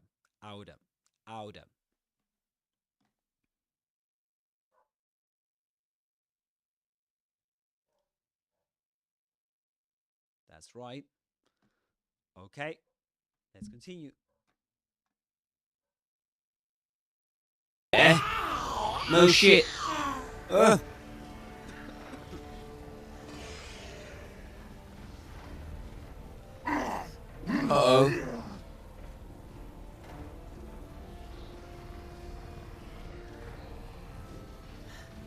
Shit. Good at It's everybody. dodging. They've all turned. Zombies. They've all turned into zombies. Yeah. Very good There at it is. dodging The station. zombies.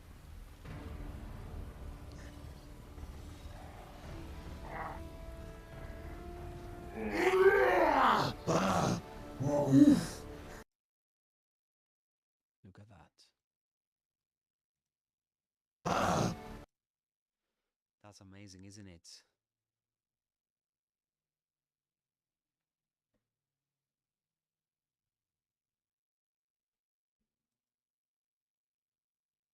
I'm not sure if you can see that.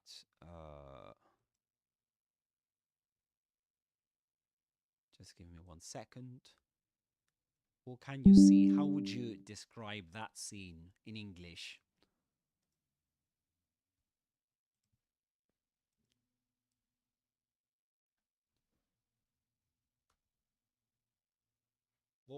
What's doing that zombie? What is he doing? So we can say that this shot is from the chaotic streets of Raccoon City, just after the tanker explosion separates Leon and Claire. And what we see is the following. Leon is making his way through a burning street. That's what he's doing, making his way through, right? He's trying to get to the police station, dodging zombies everywhere. To the left, a crashed school bus. To the right, a van. And up ahead, fire blocking the way forward. The lighting is dark and smoky, with the flames reflecting off the wet asphalt. So asphalt, this word. Let me try and help you with this word. Yeah, my intuition was right. Asphalt. Asphalt. asphalt, Asphalt. asphalt, Asphalt in American English. asphalt, Asphalt in British English. Yeah.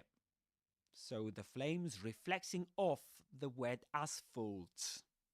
We can see that there, don't we? Oh, I think, let me try and point that out to you. How can I do that? Yeah, okay, maybe I could use, no. I think you can see that for yourself, don't you? All right. So all this gives really gives that apocalyptic trapped feeling, right? That the feeling that he's trapped, and yeah. So that's it really. All right, let's continue.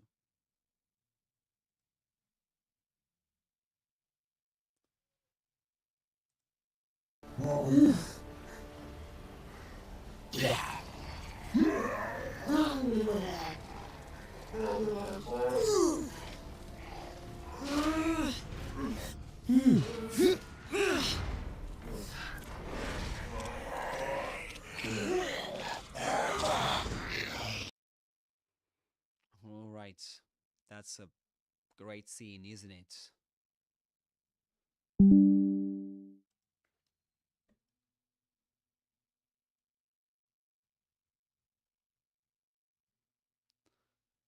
And how would you describe that scene, guys? So we could say that Leon has just entered the Raccoon City Police Department. The Raccoon City Police Department. And he's at a locked gate. He's just locked it. And behind it, we see a couple, well, several zombies clawing at the bars, trying to grab Leon and trying to get through. And Leon's body language is tense. He's cautious, but still pressing forward, right? So that's pretty much it. And is great. The graphics are amazing, aren't they? Hello? Right. Is anybody here? Is anybody here? Announcing the final rap. All right, which you wouldn't do it in British English. That'd be is anybody here? And that's basically it.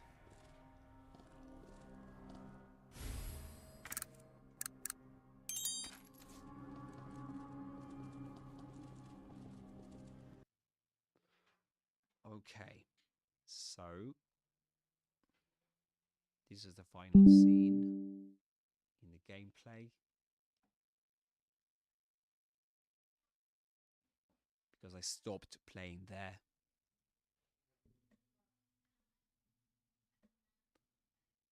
And how would you describe the scene, guys?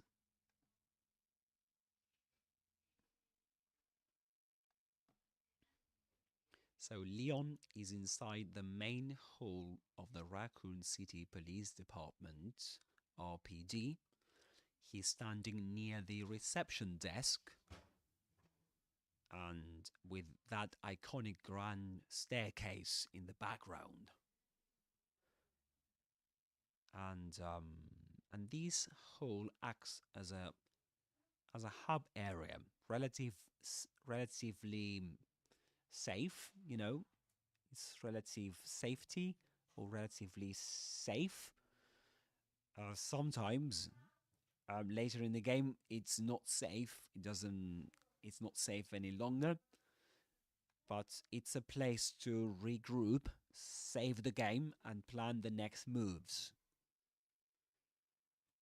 And yeah, so that's basically it, guys.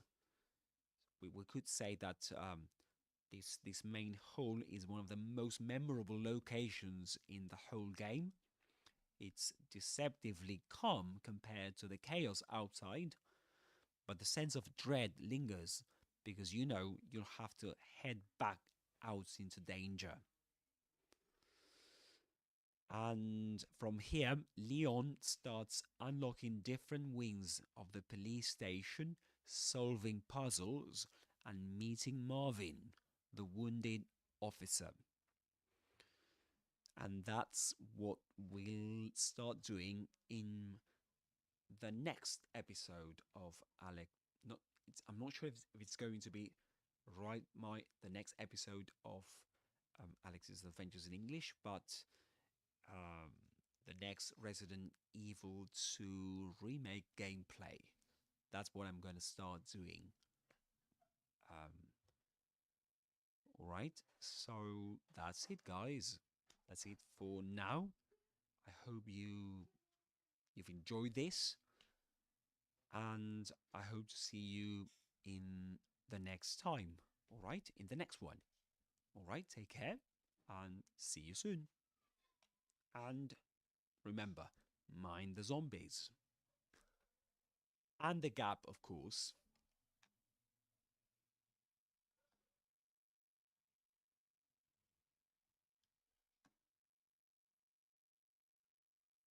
Bye bye. Bye